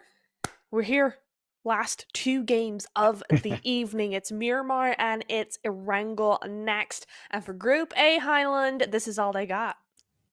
Look, this is just 2 more games for Group A to play. Then they're going to have to sit out for 5 games, Netura. That's a whole hand of games to wait for Group C's results to come in and see if they qualify, of course. And that's the scariest part for Group A. They have to get these points in now, Netura, if they want to make sure they're solidified for those finals. Yeah, especially with the way that Group C has been playing, right? Group C have been really popping off in the last few matches. They've not allowed Group A to get away with a whole lot of anything at this point in time. So we are going to be looking specifically over at Group A the last couple of games to see where they land, see what they're doing, and see how they go. How the playing path is going, though, Highland, is very south. It is going to be very south, and most of these teams should be able to reach Picardo. San Martin maybe with a little bit of walking, so shouldn't be too difficult for a lot of those squads in terms of their position. And you are looking at both these northern points, right? So where you saw squads around Death Valley and water treatment, those hills beginning of the second match is going to have to change some ways. So it will be a slightly different drop for some of these squads, and perhaps a vehicle, a Jeep, and hopefully not all 4 like we saw in Dreamers in one vehicle on towards whichever city they want. Yeah, that would be nice, wouldn't it? That was a bit of a desperate play and didn't really work out for them in the end, but maybe they'll have a better time over in Miramar here. And while we wait for that zone to pop up, I'll just remind you guys that Group A consists of Dreamers, Barce, Fairway, Langer's Bliss, Sly Machine, Flex Esports, Bonfire Esports, and TPES Esports. So those are names that we've been focusing on a lot over the last couple of days as the zone pops completely to the western side. It's even got those boundary cliffs up on the far, far edge of the map.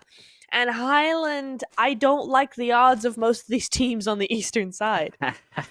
Look, I mean, I think there is a lot of opportunity, though, that this zone does give. It looks pretty mean to be the starting zone. However, keep in mind, there's all of those northern spaces that these teams know are completely available. There's no teams going to be up there. So making a northern rotation, very viable for these squads. So expect potentially actually a couple of these teams to very quickly move towards the northern side, and then they're going to begin their looting phase around half the end of the Patron, maybe around San Martin, and then try to move down from the northern end of the Miramar map itself and into the zone.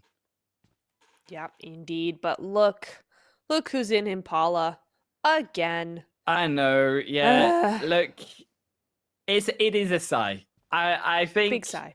It's not gone well for Flex. Yeah. This is a questionable move for Flex. It is 3 up for Sly in terms of his compound fight. I'm not liking the odds of Flex here in Impala. Yeah, I don't like it either. It's not particularly smart at this point in time. Once again, I will just say there's plenty of places around Impala that you could go to actually loot up and have the same effect. You don't have to be here and kind of have the standoff every time you come into Miramar, but sure, especially when it's the last Miramar for both of you, right? That's what's weird here, is that they're still insisting on doing this in the second to last game that they have. Yeah, and this is something I think the Flex need to be wary of. Now, on the other hand, if they do have that miracle fight and they do take out Sly then also fall out with only 2 games, and that is going to be Flex picking up Kimetsu. Whoa. That's how you want to start. I mean, Sly also in his caught. Almost falls down, but now Divya caught on the doorway too, and it's a carnage for Calypso. Another 1-for-1 trade, and it's all just coming full circle between these teams fighting at each other's throats. But now Alexa holding the line for now and creating some pause is Gristo on one end and Freaks on the other, separated crucially here, which should allow Flex some more avenue to make a push in. Freaks need to be caught, but Alexa misses, and now Alexa's jumping down to try cover this engage that Flex have to deal with. Oh my goodness me, that could be an excellent nade! Oof, not quite. Doesn't do the damage that it needed to do, but Alexa should be able to get that res back up while Gabby fends off Gristo.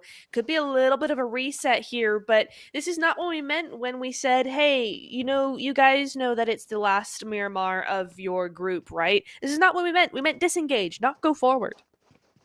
Look, I mean, they want to finish it fast. They wanted to have a decisive change of pace here in Slide. They're going to find Calypso. Again, it's another knock, but it's right one back for them, and it's again evened up to a 2-on-2. Flex Alexa trying to best. She'll get another one of those Lunatics, and it's all down to Freaks. Slide have fallen apart here, and they're out. Flex completely changed the speed of the game to Slide speed, but Slide can't handle it. No, they can't. Not that early out of the gate. GG's, Flex. All right, fair. You got it done, but you do lose a player, right? Not bad for 4 eliminations. But now they have to turn their attention to the rest of the game. They still got an enormous rotation to make through a lot of teams. Yes, they can take that northern side, but if they don't start doing something quickly, that northern side's going to be taken up as well. Yeah, now Flex, they've got those 4 eliminations. This is also good. It gives them time to continue looting up Impala. Then they've also crucially got time to move into that zone. So this is the difference as well of making that faster play of the fight. It's where you're going to be just as fast to get that 325 UC here. That's the code for Miramar. Be very quick on that one because they've been going fast here in Neptura. They have. They've been going super duper quick. So you gotta make sure you're getting in there really quickly. It's a good little pro tip here. If you feel like there's gonna be one coming up fairly shortly, if you feel it in your bones, put the stream on 2x speed, and that makes sure you get it as soon as possible. Whoa. So there's a little pro tip. I'm gonna right become there. double speed. I'm gonna talk twice as fast, Yeah. Neptura. Oh yeah. Oh my goodness. I We're get gonna an be information auctioneering. twice speed out, I know. Exactly. Exactly. So little pro tip there. Stalwart chilling though. Big chilling. They got 800 meters to go. So not the most comfortable of rotations for them. But at this point in time, I don't think anybody's really trying to go for this position, right? They've got a good strong spot here over in the graveyard area, sort of. It's like in between Minas Generalis and the graveyard area. So it's a fair spot, and it's going to give them a good springboard to start that rotation on. And whenever you say like we're going on to 2x speed, I always think of that funny cat meme where it's sniffing for like the whatever it's trying to grab. I think it's like a ball, and it's running around the kitchen floor, and it's like not here, not there, and it looks up, and then they're like, I can feel it, and then dashes across. That's me on 2x speed. I can feel that UZ coming into my pockets. Nice. Neptura, one day, if only I had it open quick enough. Yeah, right. Exactly. Sometimes I'd be like, dang, I want some of that UC for myself, but I can't have it because I'm part of the crew. So it's all for you guys. Go grab it while you still can. 300 UC. Like I said earlier, I've pulled some awesome stuff with like just a 10 UC pull. So 325 is loads of 10 UC pulls. If you play your cards right, you'll get some epic stuff with that. So go ahead and grab it while you still can. TPES, they're going to try and play this super carefully. You saw that massive nope that one of the players just did there coming across an enemy. It's too early for them to go out. TPES, one of the teams in Group A, so they were trying to play this as carefully as possible. Yeah, I'm wondering also if those enemies spotted that vehicle or, of course, heard it as well. So aware of TPS within the vicinity is also a little bit of a dangerous position, of course, for TPS being in the open here amongst Monte Nuevo. don't want to get caught here by multiple teams rotating in if they can help it. It is very early days though, so they will have some time still to loot up this area. However, I would like to see TPS move somewhere else later on, especially if it's around the zone. I'm not sure how far away they are from the center, but if they are going to be away from that center point, should try to look more towards those hills as a point of cover instead. Inco's a team I'm still looking for, to be honest. We just saw them on screen there a moment ago. They are in Group C, so we'll be seeing them tomorrow as well. They've got a few more games to get under their belt before they despair too much here. But I'm really looking towards them because they've really got to start doing something tonight if they want to have a successful day tomorrow, right? You can't leave it all to the last 5 games. Something has got to give in the next 2 for them to start having some momentum to build up on overnight. So we'll see how that works out for them. Dreamers and Nexus, though, could have a little bit of a clash here as they look to each other on each side of the road. And Dreamers actually got a really good spot. Yeah, so Dreamers have a position just towards that southern end of the zone, in amongst that what we could call open area, but you come out from Los Leones from. So there's that big open space. You've got a gas station there, which I think is great also for the others to be able to hold up on for now. Dreamers, I do like their hills. I think that the hills just provide a little bit more availability to move out of the same area, right? I mean, if you're in a building, it's like the same as TPS, where you've got this open area around you, and as much as that stops the push of teams coming towards you, if then the zone pushes away from your location, you then find it very difficult to be able to move out of that one building and be able to come into the next zone, with especially, of course, those teams looking around you that couldn't quite get to you before.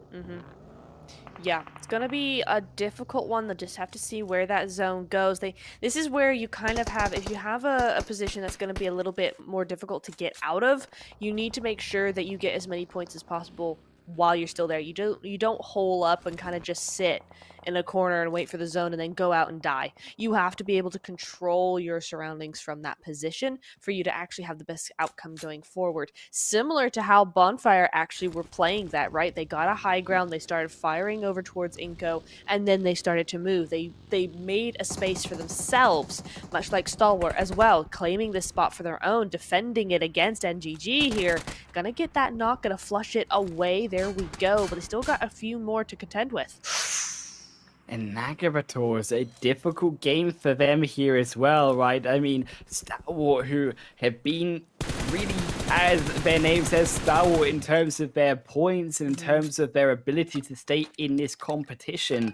They've been getting, of course, keep in mind that chicken dinner in the previous Miramar games, so very comfortable here with their ability in this game. They've just got to be careful of Nagabator's, who aren't out just yet, and they are coming towards Stalwart for now.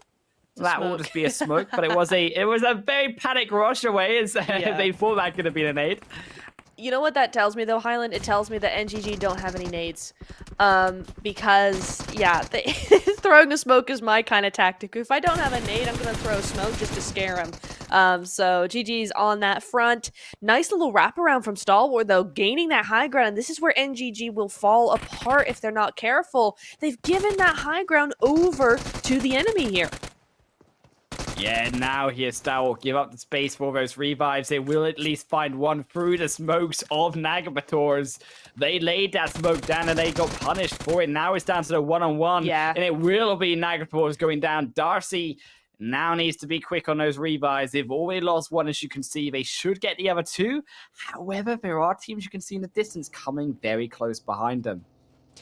Yeah, I'm not trying to be super harsh on NGG, but that was inevitable. If you give the high ground over to Stalwart, especially a team like Stalwart, you are going to get 1v2'd because that's just how it works. So that was slightly deserved on their part. That's a big rip, and they'll come back in a wrangle and not do that. So that will be nice. But yeah, big lesson to be learned there if they haven't learned it already, which if they have, they wouldn't have done that. So big lesson to be learned there for them as we look over to TPES. Ooh, Inco, what are you doing? We got Leah over here just in the middle of TPES. I don't see the rest of her squad here. So was she just trying to scout out? What was the deal? Yeah, so I'm curious about here, TPS. They've moved away from their location right now and they're inside of the hills. I think this is good for them. It seems to be that, yeah, okay, Inca was there, but TPS very much more passive, I would say, right? I mean, you saw them avoid that fight earlier on. Now they're avoiding Inca once again here. So TPS perhaps, of course, with this zone now, as we get some more information on it, want to get into this zone down towards the south. It's gone even now towards that more open space. Star, though, have a really good space in this zone, and that's that hills just before the border wall. And I think that's for Star. We could see also 27 plus joining around that area, and that really should be a space that teams want to capitalize on versus also those hills, perhaps those other squads on the more eastern side. Those are going to be on the east, though, much more contested spaces. You know what's crazy is that zone has favored all the Group C teams. There's not a single Group A team who was already inside that zone. Not a single one. So every team in Group A has to move in, has to move through all those teams on the north and eastern sides, and has to fight for their position. So this is really not looking good for the Group A squads, right? Because you're looking at potentially a big win coming in from one of the Group C squads, and a whole lot of heartache for the Group A's. But we'll see how it goes. You do have Barce on the south side, mostly alone on that rotation. Dreamers as well, but Dreamers are looking really cozy over there with Nexus and then K12 behind him, and you can't even see who that is over there as A3 start to fall to Barce. Yeah, A3 holding on to her position as well as they can, but Barce behind them now. You also see that big hill right up below. That was K12 looking down towards Dreamers. Starvo finding K12, speaking of, in that elimination feed. Alongside that border wall hills, we need to start picking apart this lobby if they want to make sure they can keep control of this zone from afar. Dreamers, meanwhile, stuck inside of these smokes. They are inside of the building for now. The safety is there, but Nexus around them for now is holding their own position, and Dreamers have to actually back off here to the next building. I think this is still fair from Dreamers. I like that they at least back off for the meantime. Nexus, however, going to be chasing, and that nade just too late. Oh my, no! Whoa. They almost blow themselves up. That could have been disastrous for Dreamers, as you can see the panic setting in, and Dreamers falling down. It looks like Nexus might have just found their number because that support ain't there from the other two. Yeah, that is unfortunate, but Dreamers, yeah, you're right. They played that as well as they could, but just a really rough position to be in all the way around. Nexus able to get the upper hand on that one, but only for a little while, right? You've got K12 right above them and then another team across the road. So it's not looking like they're in the best position either. So yes, they may have gotten those 2 extra eliminations, but as you see in the elimination feed, K12 is starting to work their magic. Yeah, and as well, Star Blossom had a position onto K12. We knew that from the elimination feed equally there too. So there's multiple teams looking at each other as 27. You're going to dodge out of that nade for now. Must have just been around the wall. Is they will keep themselves alive. One will also go wide. TPS, though, hunting for these eliminations. And that will be the one started off. They found the building that TPS needed to get to. Right now, 27 moving very swiftly away down into that zone. You can see one very far away. A3 also going to drop inside of that zone too, getting caught by those teams. Jeez, yeah. 27 plus down to 3. Not the best start to the mid game for them. You know, they won that last game, but it is going to be so difficult to win this again, even though the zone goes to their favor. So if they can figure out how to actually disengage from whoever they're fighting and move in, that could be super good for them. But again, you're seeing most of those Group A's be disregarded by the play zone as Bonfire gets naded just point blank there. Down to the south Bonfire. side. Yeah, Bonfire gonna have to be careful because here come Flex. They've got more nades where those came from, Neptura. And that one's gonna go just short, but they might just throw another one. There comes the Molly instead. Calypso looking over Amla's position. They've got to be careful that vehicle isn't exploded yet as well. Neither is that car. Is playing really with the explosives, and Amla, they can't cut it. It's going to be another one that drops in Bonfire. Meanwhile, Revive one on behind. They're going to give up the front side for their back to be revived.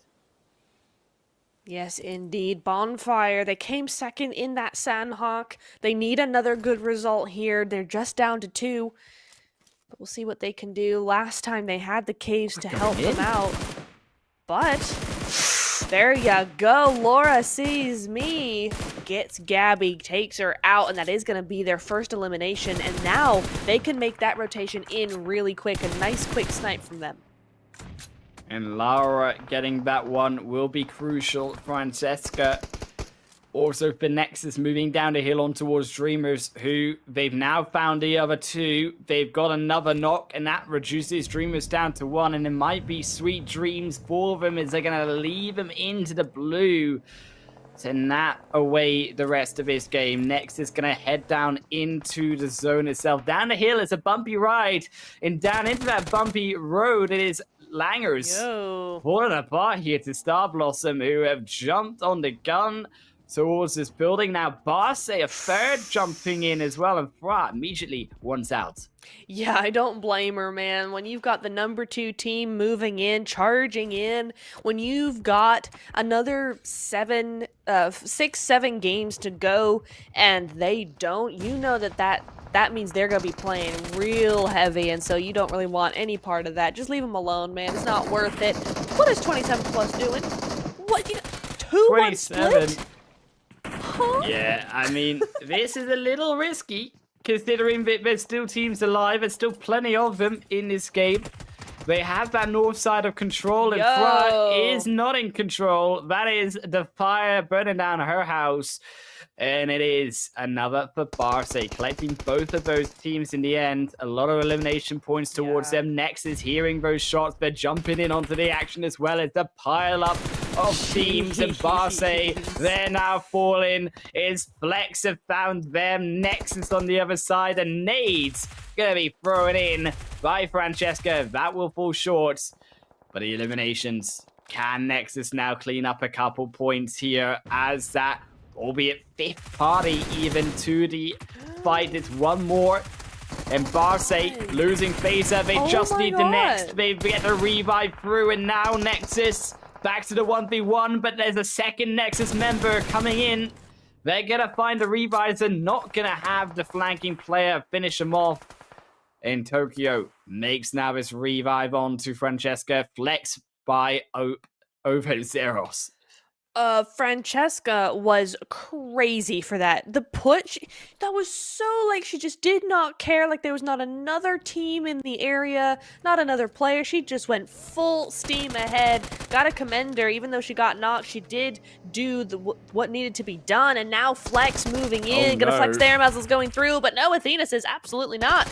Calypso, who? I am better than you. I'm the stronger deity, but not enough for Alexa. Alexa takes her out. GG's. But it is going to be Barce with those 8 eliminations. But Flex with 8 as well. Yes, they're a solo. But 8 eliminations is exactly what they needed.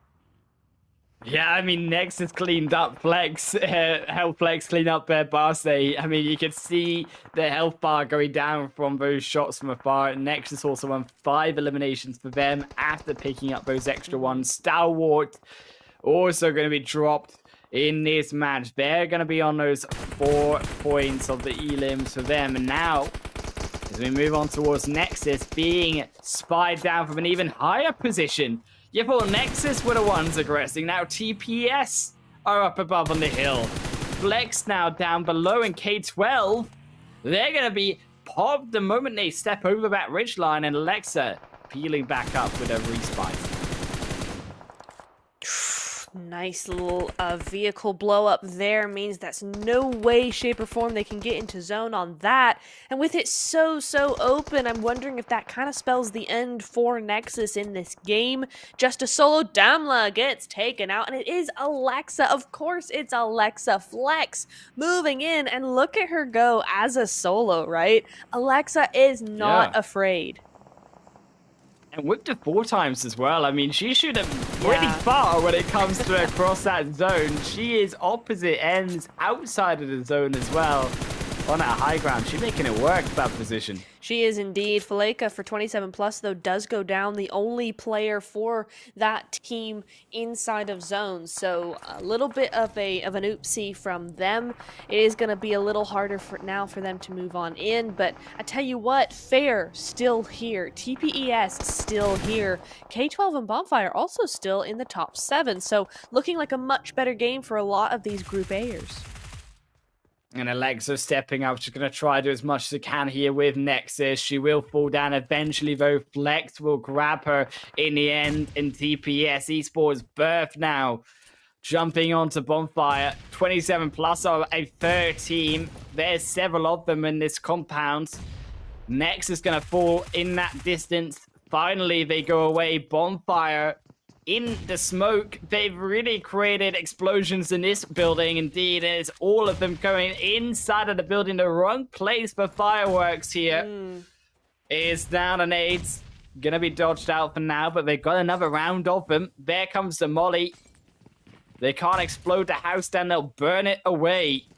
That will be the ground floor for Bonfire to hide up in. TPS gonna try their best here to survive as 27 plus will burn down the ground floor as well. There's nowhere for Bonfire to go. It is brutal to watch them fall out. They're also going to be out of their way here is TPS.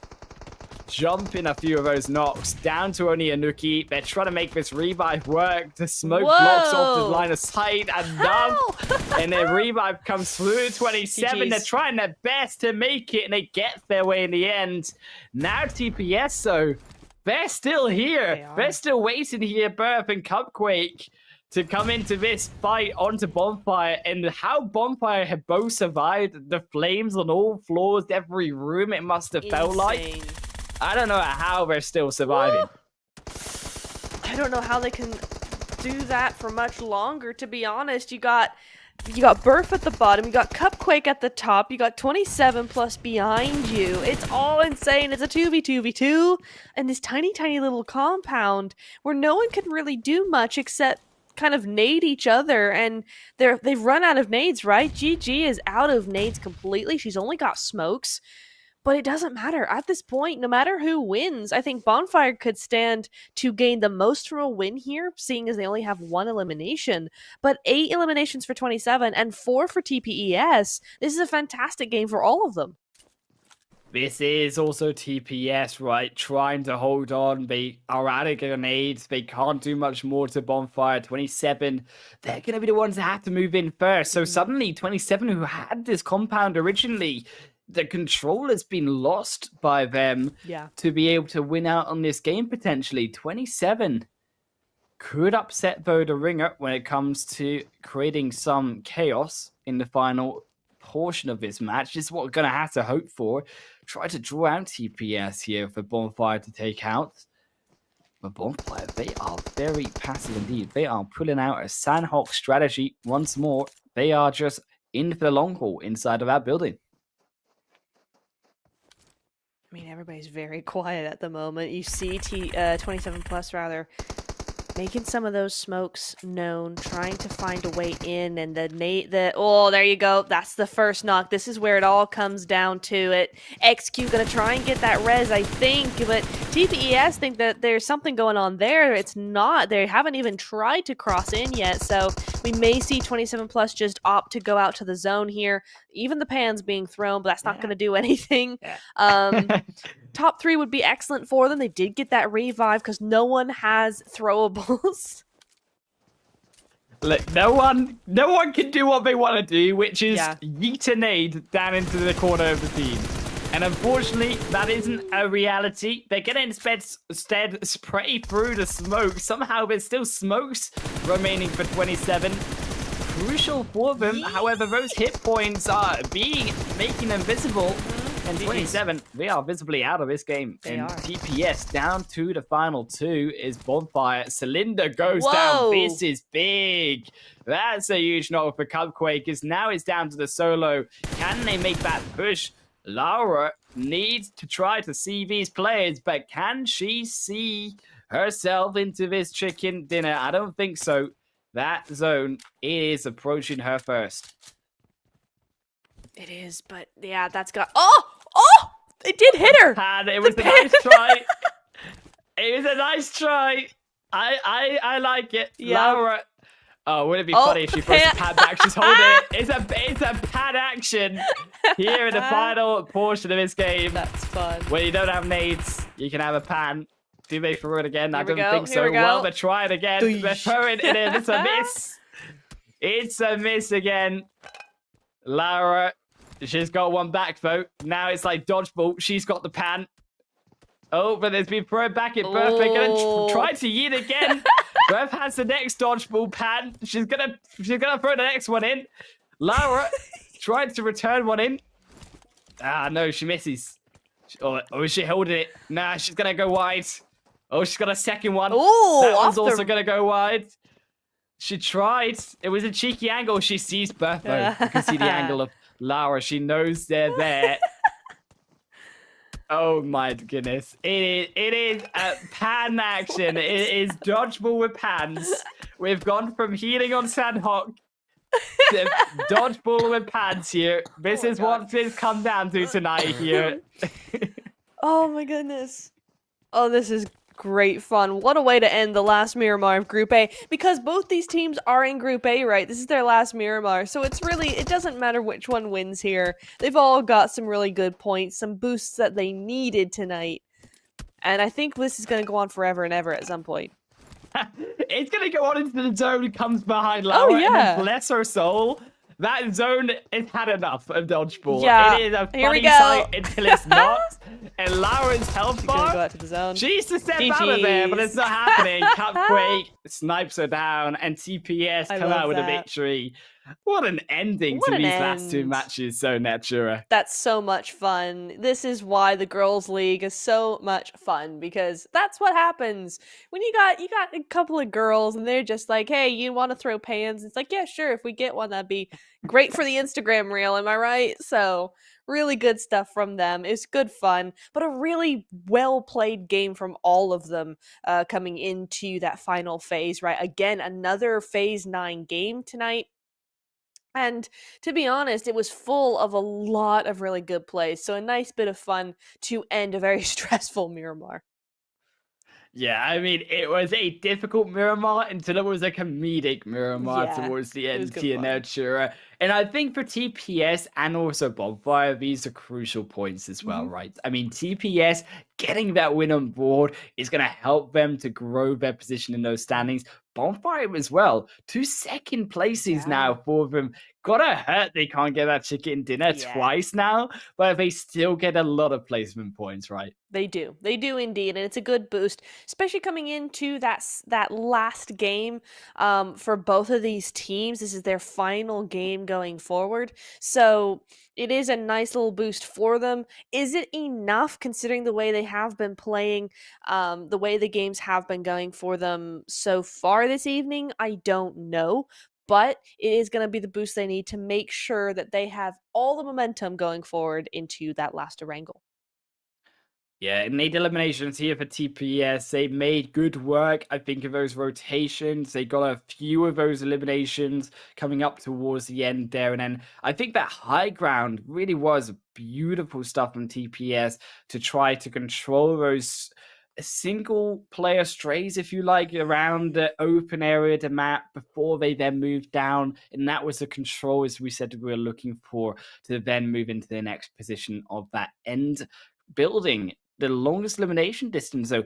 I'm surprised it didn't go to Alexa. I'm actually really surprised. It goes instead to Exius in K12, 381 meters. Jeez. Well, K12 did have that position up on the westernmost boundary mountains. They were up on that ledge a little bit, and so they had a really good view of the rest of the zone. So not surprising it comes from K12, but it's interesting it doesn't come from one of the other teams who had a similar position there. But interesting, it's going to be Zeros from Barce coming in as the MVP here. 7 eliminations and only 1 assist out of all that. I will say only 4 knocks, right? So she did get 3 steals under her belt. So a little bit of stealing going on there, but it's all fair in Miramar and looking like a really good result for her. Look, if you assist one, you actually get 3 eliminations back for Yeah, yourself. I mean, yeah. that's actually the rule. That It's is a literally the trade rules. offer that she gave to her teammates, and they accepted. So she is going to be up there with that 860 damage. Yep. Still, no one quite at the 1,000 damage bell yet, Natura. We've Yeah. yet to ring it. That is Going true. into a wrangle as our final game. Mhm. TPS Flex 27 plus also gonna join up here on the player focus. Close, but not to that 1,000 damage, as we say. Yeah. I mean, 27 plus as well, coming in with that 3rd place after a big win on Sanhok is really, really good for them. It puts them in a really comfortable position for them to continue this momentum going on into day number 2 for them. So looking forward to seeing what they can do. Yeah, 13 points with how close this has all been is looking really good for them. Yeah, and I think also for 27 plus, I think for XQ as well has been one of these top players of the day. I think she's been on that player focus for a majority of the Yeah. games, I believe, tonight. So they've really stepped it up, at least for her team. And this is going to really help 27 plus in their first day of play here in stage 2.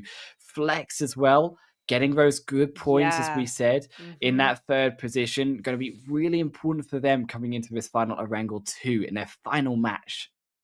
Yeah, really, really good stuff. It's nice to see that even though actually that zone rarely favored a group A team, we see all the group A teams up at the top there. So it's a really nice result for them. I'm glad that's worked out in their favor because with the last game coming up, they need all those points that they can get.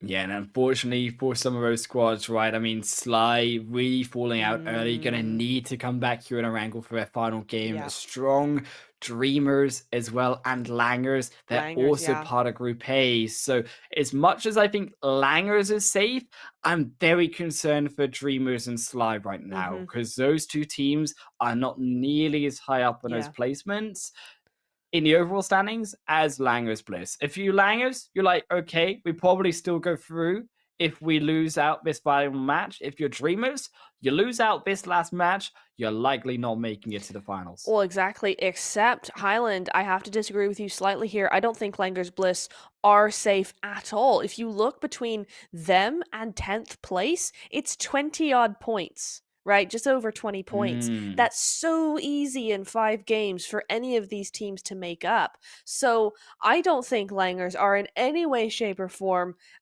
actually safe at all. I think they need to make 70 points, 80 points at least to in this they need Mm. to make up to that to have be completely safe. They can still do it at Yeah. 66, but it's going to be a tough call. Yeah, and I think for these teams, when you're looking at the 60-point mark, I would say probably going to be safe. You have to keep in mind that all of these teams have to surpass Langers by 20 points to then knock Langers out. So there is that sense of, well, multiple teams are going to have to do it. I also think they're going to have to pray that, again, we get Galatasaray sponging up all of those points, That right? is Because true. that's what we saw in the first day. Yeah. And that definitely affected those standings for Group A and how they position versus Group C today. So it is going to change the style. We'll have to see how it works. So tomorrow, Yeah. and particularly for Group A in this final game here. Yeah, absolutely. Well, while we get that game all set up and ready to go, let's head over to a quick break and we'll be right back. Locked inside your backseat. Do you wanna stay all night? 'Cause I'll be there when the lights don't shine. I'll be there in the sleepless nights. I'll be there, make you feel alright. I'll be there. I'll be there. I'll be there when the lights don't shine. I'll be there in the sleepless nights. I'll be there, make you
Welcome back, everybody. We're here. This is it, the final game of day 2.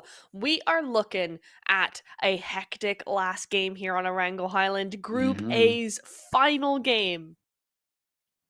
Look, Group A, Dreamers. You're looking at Sly. You're looking at these teams. Yeah. Langers, even as you said, need a few more points here. I mean, also looking at like the likes of TPS, Bonfire, they're also in the middle of these packs. Let's be honest, all of them need these points.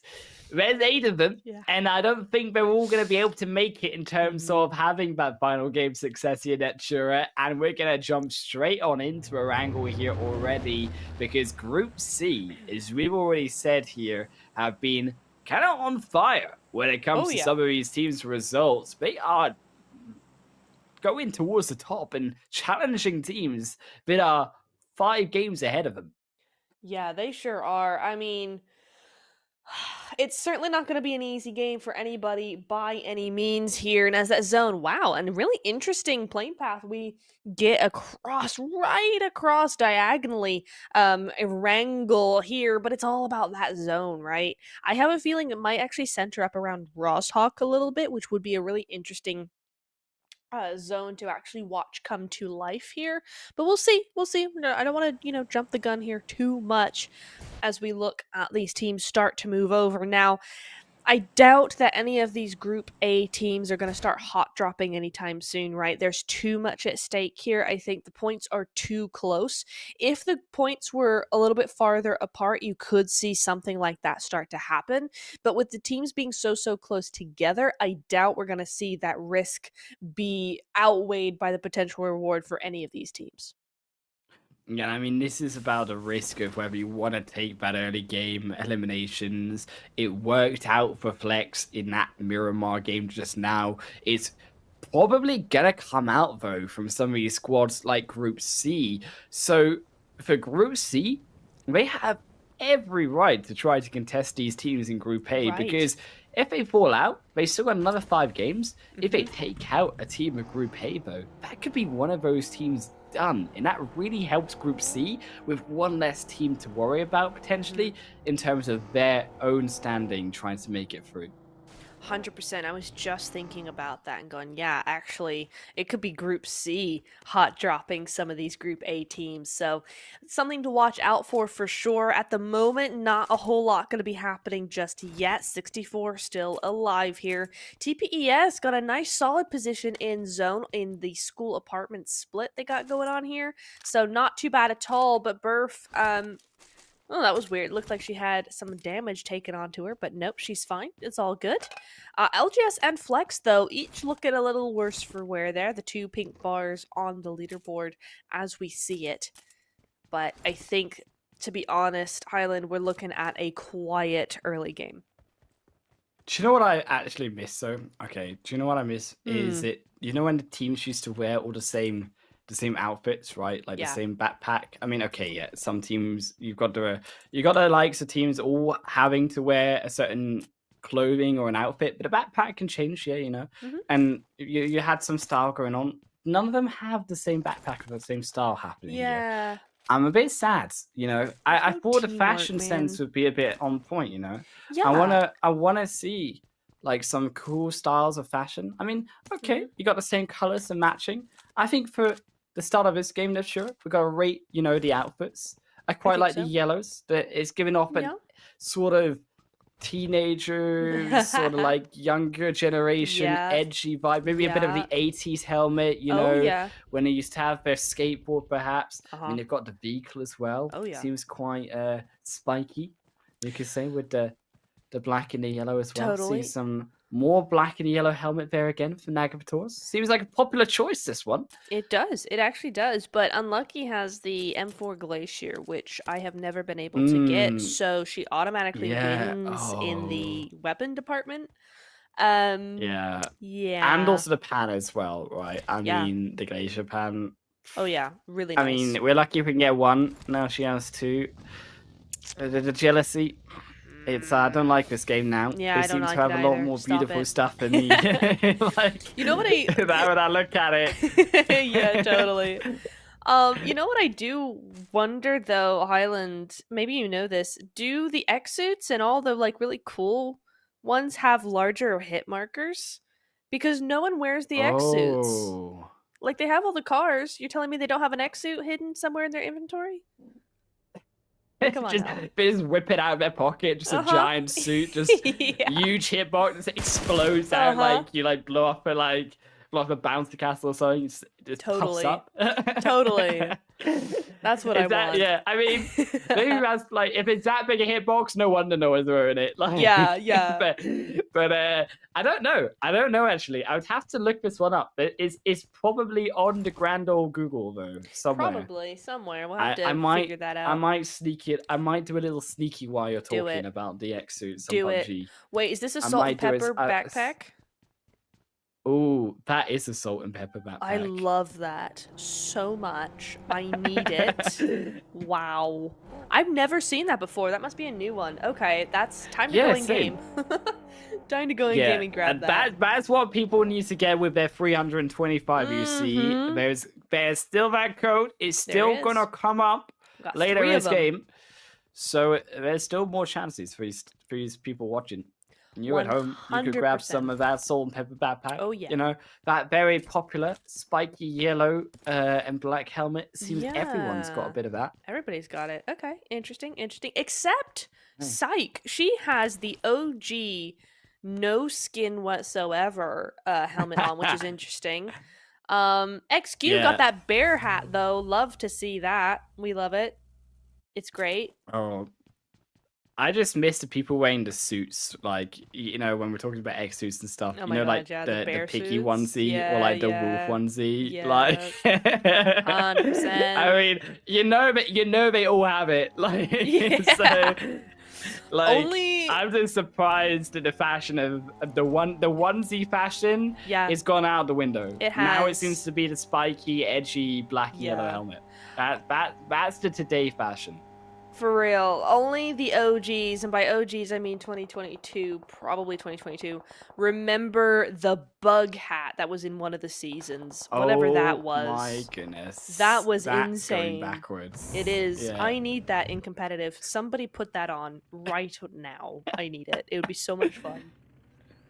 How ironic when people like say, you know, you stomp on a bug, but then the bug stomped on you. Like, literally. I mean, to do it, I just want to do it in style. I mean, also, okay, like I think the backpack game and the helmet game is there. I also think that the pan game. I mean, the glacier pan, okay. But I quite liked, the fishbone pan. We had a bit of the fishbone pan going on last game. Yeah. That was also a bit of a popular one. I quite liked that one. Yeah, I could get behind that for sure. We'll have to see. Oh, hang on. And GG has spotted Sly in the background, just hit the hay immediately there. Yeah, there are 64 players. We're just judging their fashion right now while they move up. Okay, like there's still a game going on. If you're just joining, it's not about fashion trends this tournament. Yeah, it is about the elimination points. Just none have happened. They're still warming up. In this last game. We're 5 minutes into game and not a single thing has happened. So we're talking about backpacks and helmets and just outfits and fashion in general. It's a great grand old time. Comment below what your favorite outfit is. And, yeah, I would love to know that. Yeah, tell us what you would be styling if you were in this competition. Yeah. I actually quite like some of the, I think I would probably suit... Okay, I would probably suit maybe... Okay, you could go for like a farmyard look. It's a bit like out there with the yellow and the pink, but you could do like a piggy suit with a bee, like backpack. I'm thinking, the backpack I like, so I've got to keep the bee backpack. Nice. And then you could be a little like farmyard style. You can maybe put in some more animal themes, where we did a chicken pan, you got that one going with a chicken face on it. So you could start to create a bit of a farmyard for yourself. I mean, personally, I would go with the wolf suit because my name obviously, but unfortunately that doesn't quite suit the bee backpack as much. No, it doesn't. The colors just don't quite work. They don't mix well. Honestly, if I had the OG Super OG X suit, the crow one, I would never take it off. Ooh. That was my favorite by far. Still, is that X suit. And so that would be mine in all times, all places. Oh my goodness. And then you had the X suit and you just get in the glider and you just like X glide down, you know? Yeah. You could combine the two. I mean, Erangel has the gliders. Honestly, very sad as we don't see a lot of gliders. Sometimes it's rare occurrence. We've seen them in all forms of play. I remember though, one of the most famous times was all the way back in PMGC in 2021 and watching someone glide into a tree and then get caught in the tree with someone below them. That was quite a funny that was quite a funny crash. Yeah. You just fall into the tree and pray that you don't fall down all the way into the team. Uh-oh, yeah, totally. We do have something happening, though. It's about time, but we have something happening. Fairway loses one, but I think so do Star Blossom. So it's a 1-1 trade-off right there. And Dreamers as well, having managed to find another one, I think, onto Sly. Yeah, I mean, so there is a few of these builds happening group there. Just catching out with Star Blossom here, the position towards the coastal line. I believe that is the ridge towards the coast to Sanhok military base. Star Blossom gonna hold this position up for now. Curious actually that we've not seen. Oh, who was it that always drops around the ferry pier? Never sure of it. We saw in game number 1. Oh, my mind is slipping. I'm surprised we've not seen them. Sly, I think it was it not? Oh, do Langers it might have down there? been. It might have been. But Sly also makes sense. I'm not sure. Yeah, that's skipping my mind. I'm so annoyed now because it's like we saw them game number 1. It was like the first elimination of the night. Like, Totally. Is that team? Is that one right there? Them. That one. Yeah. I point to it. You show me that point to it. Yeah, 100%. Flat. Totally. Totes, as they say. Pachinki looking very central at this point in time, and you can tell it's looking central because you've got at least 3 or 4 different teams all in Pachinki, so they must think it's going to stick around for a little while. But we will see in just a few moments because now the zone is moving in. We're going to be seeing stage 3 in a minute here. 2 minutes to all move inside, and we'll see where it goes. It's going to be an interesting one. Come on, Highland, predict it. Where's it going? Yeah, so it's gone over towards this Sanhok military base. I was hoping it was honestly I was predicting it would go more towards Sanhok. I don't think we've actually seen a Sanhok finish fully this tournament, so it could be an interesting thing to look forward to still. But if there is a possibility, we saw it happen with Cave earlier today, ping all the way down towards the south. It's something it could be a reality. These teams definitely aware of it after that Sanhok match. 100%. I think you're going to see a few teams kind of hole up over in Ferry Pier for a little bit there, but Pachinki's still very much a viable option here, as you see Flex moving in and GG trying to see what they can do, and Nexus in the middle of them all. So Nexus a little bit precarious here. Flex not one to shy away from a fight if they see it. You can see them looking for battle even now as Tokyo is just chilling over in her little compound over there. But I think Flex have thought the better of it, and they're going to move on to their next spot here. Probably not one to go for, considering NGG could very easily just look at them from that top of the other hill there. So let's see what they decide to do, but for now, it is going to be chill. It is going to be pretty chill. It is Bonfire. TPS just going to hold into these these chopsticks, if you call them, whatever you want to call them, chopsticks. A little bit of a noodle position for themselves. It is Bonfire. Holding for now. They are aware that TPS is here, so no one really wants to give out their position. They've both got a solid position here. Amla just, of course, has to be careful of any nades coming from below. It could be interesting if Lexa has any in her pocket to throw over this wall. Again, of course, Amla not willing to make any movements to give away that position of where the nade should go for TPS. And also, as this zone, going to finish up here towards the end of stage 2. looking likely towards stage 3 now. I'm curious to where this zone will go because it has now ended up 500 meters away from Pachinki. So it looks like it's gone quite south here. Neptura for this final game. Again, we seem to be heading down towards those open fields, just outside of Pachinki. Maybe even towards the west could be an option, with Pachinki being a little bit more towards that eastern end of the zone. Yes, indeed. Right. Yeah. Oh, it's actually gone to the west side. It's gone over towards Quarry, which is going to be super difficult now. You're going to have a mad scramble for those high ground positions. I think K12 are probably in the right position to get that first. The rest of them are going to have to settle for those fields. So it's going to be a real doozy of a last game here, Highland. The zone, the game has decided we're going all open ground here. And now we just got to fight for those positions, for those hay bales. Like you guys in chat are going to have to fight for this code because there's a lot of people watching and not a whole lot of code to go around. One person only will get that code. But don't worry, if you miss it, there's 2 more still to come in this game. Yeah, there's 2 more still throughout these broadcasts. So we are going to see it there again. And it is going to be on the screen. Make sure you get a snapshot of that code. You're going to be absolutely quick with it, as we say. Star will also quickly moving here towards Flex. Have now stopped trying to gatekeep away Flex from this compound, from this zone. Is A3 going to be flying? Who was that flying across the screen? That's a fairway way into the end of A3's position. That's another of A3 falling. Now just down to 2. The nade over the top could be good as well. Going to bring them down immediately. Chris God also almost walking into that nade as well. Going to throw one back, but that misses. And now Femme Fatale, as those smokes dissipate, they need to throw some more. They need to get back and make these revives happen. And for there, also down to 1. Inko in the back, you've been doing the damage. It was Inko there on the side. As well as that code on your screen. Yeah, you might want to get it, but how can you take your eyes away from all of those teams, Neptura? It's true. In the open, those smokes are the only barrier between them. Yeah.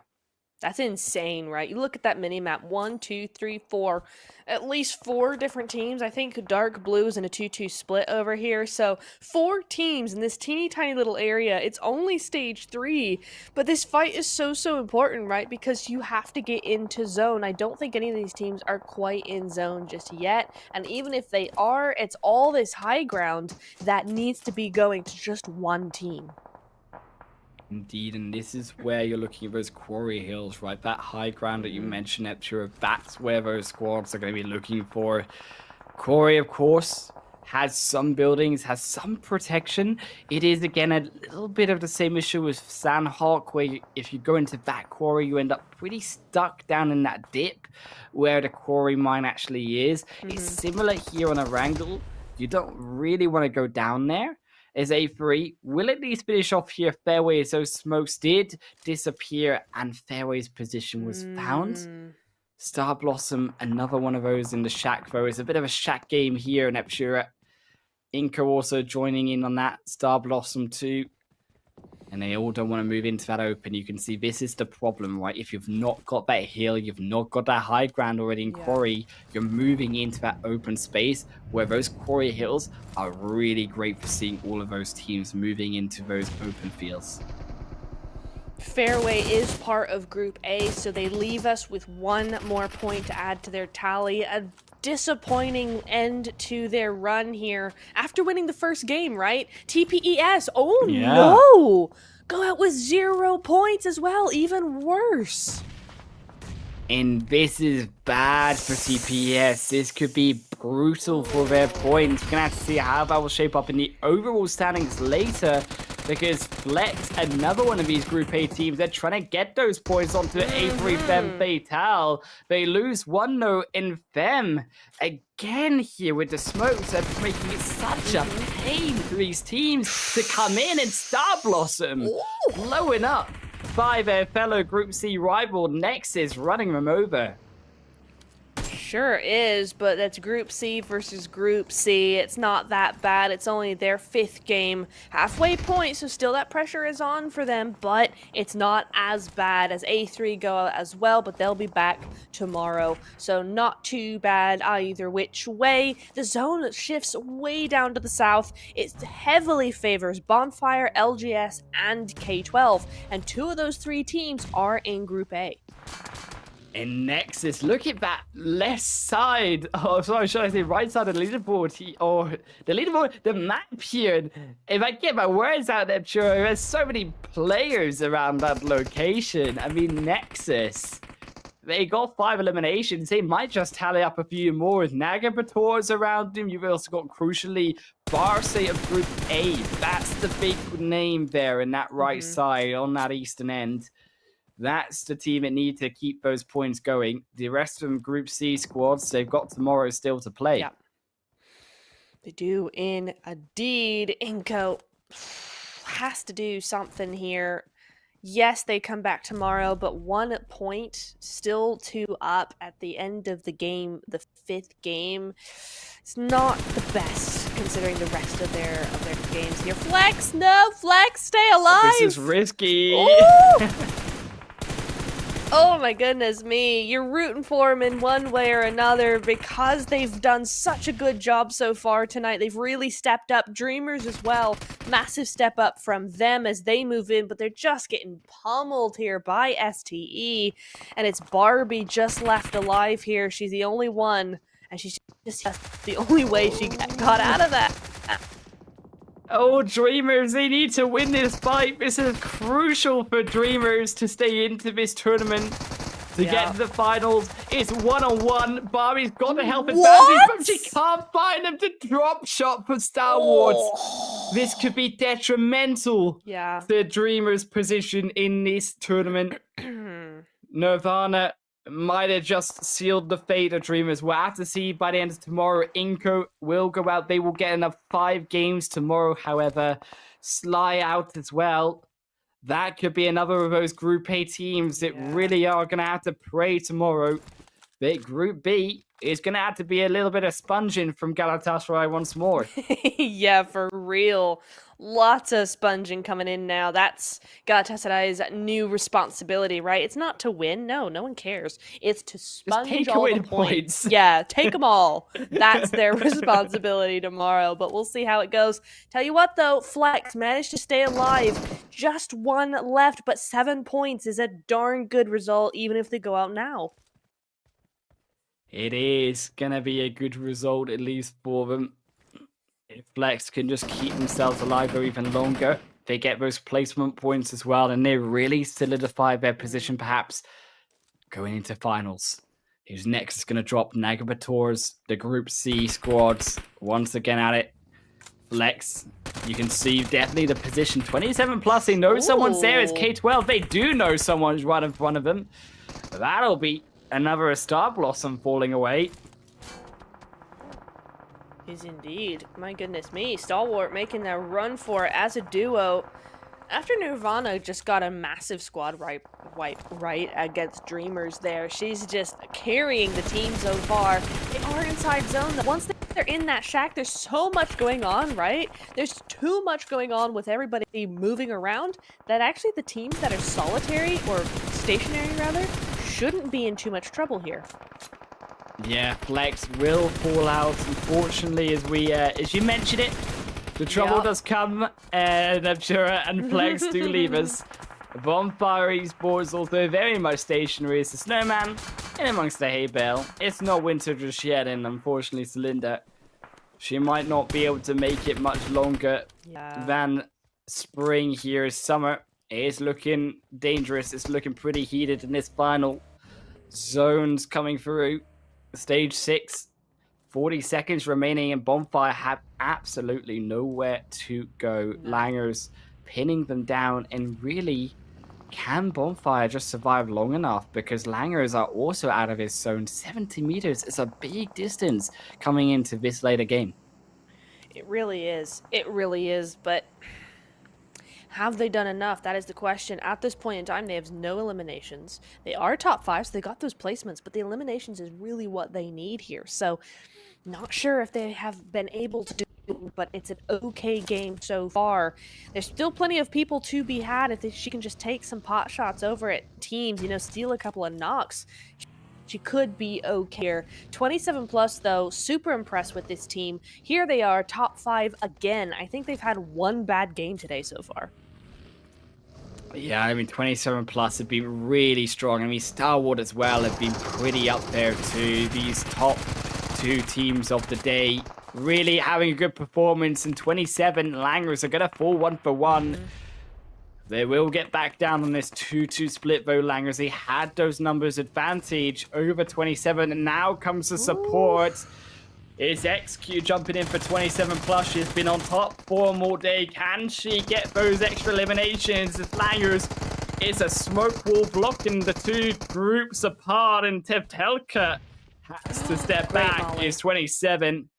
Win out, but that nade, will it find anything here? As it will be thrown out. And unfortunately, Stalwart levers. That's another for Bonfire's position. 27 plus still alive here with the only team still with 4 players is Barce hiding in the shack. Meanwhile, no nades here on Psych, so we'll have to hold out for the position for now. A lot of smoke, so we'll start to create a wall and a position for herself to move in and join the rest of her team.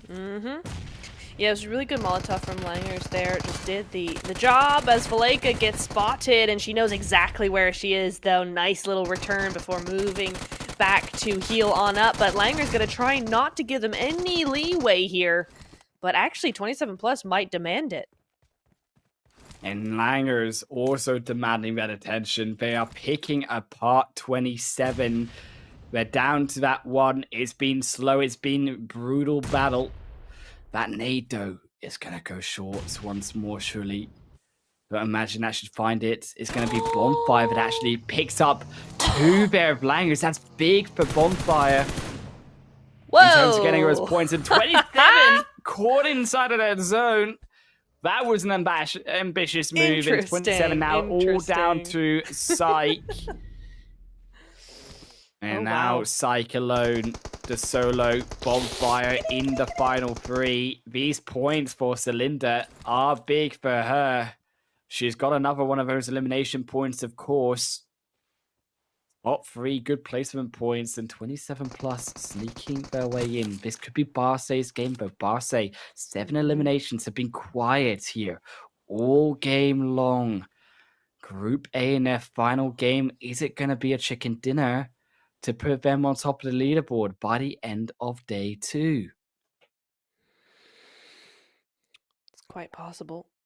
Barce 7 eliminations. It's a darn good end game for them. Remember, they are part of Group A, so them and Bonfire, 2 out of the 3 here are going to not be with us tomorrow, and that is Bonfire out. 2 eliminations, top 3. It's a good try, but is it enough to stay ahead of tomorrow's crowd? We'll have to wait and see. But for now, it's 27 plus and Barce. It's a 2v1 at this point, and that's done. It's dusted. They are finished. And it is going to be Barce to take 1 winner chicken dinner. And actually, Highland, it's their first win.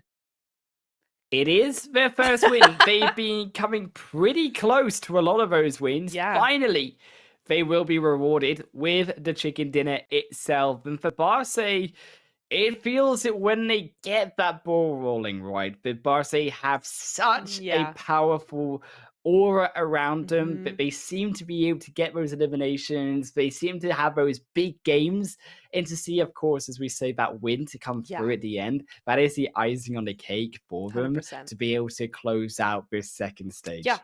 Yeah, it is really crazy to see how these teams kind of switch up their mentality and how that affects their confidence moving in to a win. When they decide they want to win, they sure do. 19 points for Barce. This makes them 100% safe, in my opinion. There's no way that somebody in the next 5 games coming up tomorrow can oust them out of the top 10. Yeah, I mean, I really think that Barca, they've solidified a spot, and deservedly so, Yeah, coming through 100%. with that final chicken dinner. I also think for the likes of Bonfire and also Langers, I mean, they too put up a pretty good performance that game, so I wouldn't be surprised to see them also rise in those Mhm. standings. It's just about where Bonfire in particular are, because Langers likely have now done enough to reach about that, as you say, 65-point Yeah. mark. Bonfire, somewhere in the middle there. We'll have to see. Mm, Is that top elimination distance, or longest elimination distance, should we say, will go to yeah. XQ. As we say, XQ's been on this She on these has. summaries.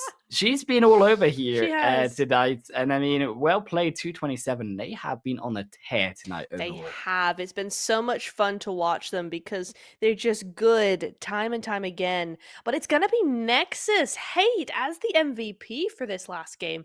Interesting because we didn't see all that much from Nexus, right? They did a lot, but then they went out fairly early on in all of that. So nice to see a Nexus player coming on in here for the MVP. 910 damage, 0 assists, and she got every single elimination fair and square, right? 6 eliminations, 6 knocks. So all of those were her own doing. Nicely done. And only 143 healing, which is kind of crazy.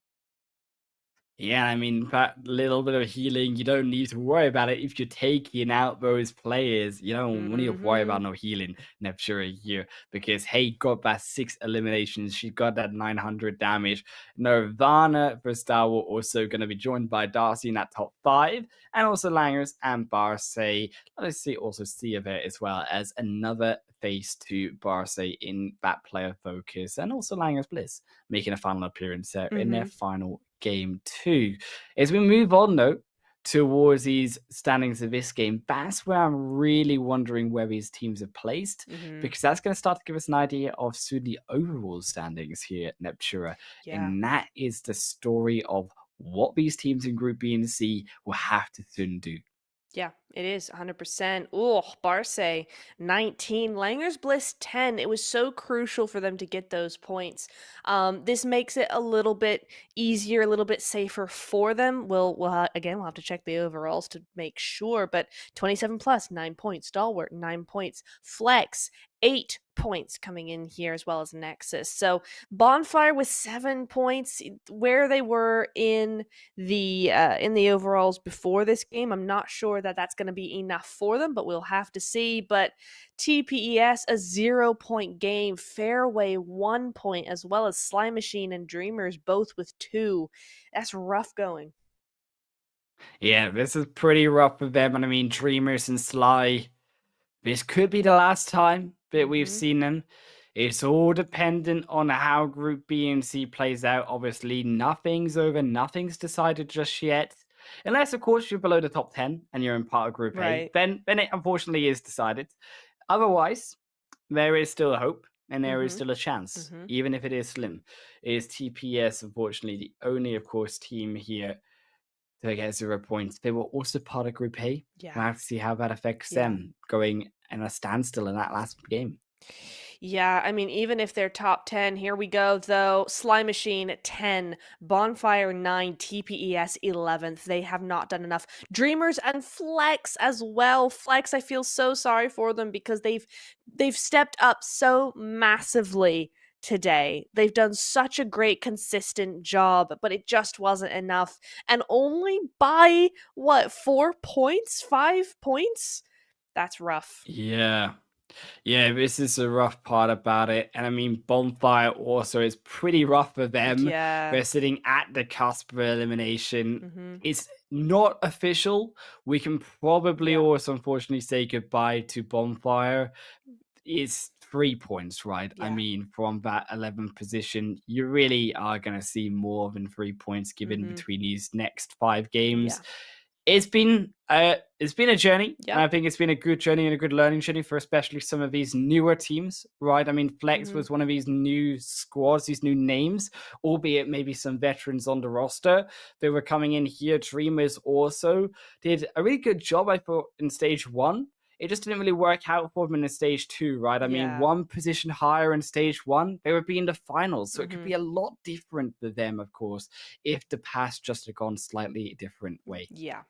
Totally, but you see Barca actually topping the group 92-77 from Galatasaray. So Barca doing massive stuff in their group. And, it makes it a bit clearer when you see the top three MVPs are all from Barca. Zeros, Fasir, and Yeah, and I mean Athena, here, all of them getting Barca 21, as 14, well, and 14 eliminations each. gonna So be on that massive top stuff 3 coming in from MVP them. race.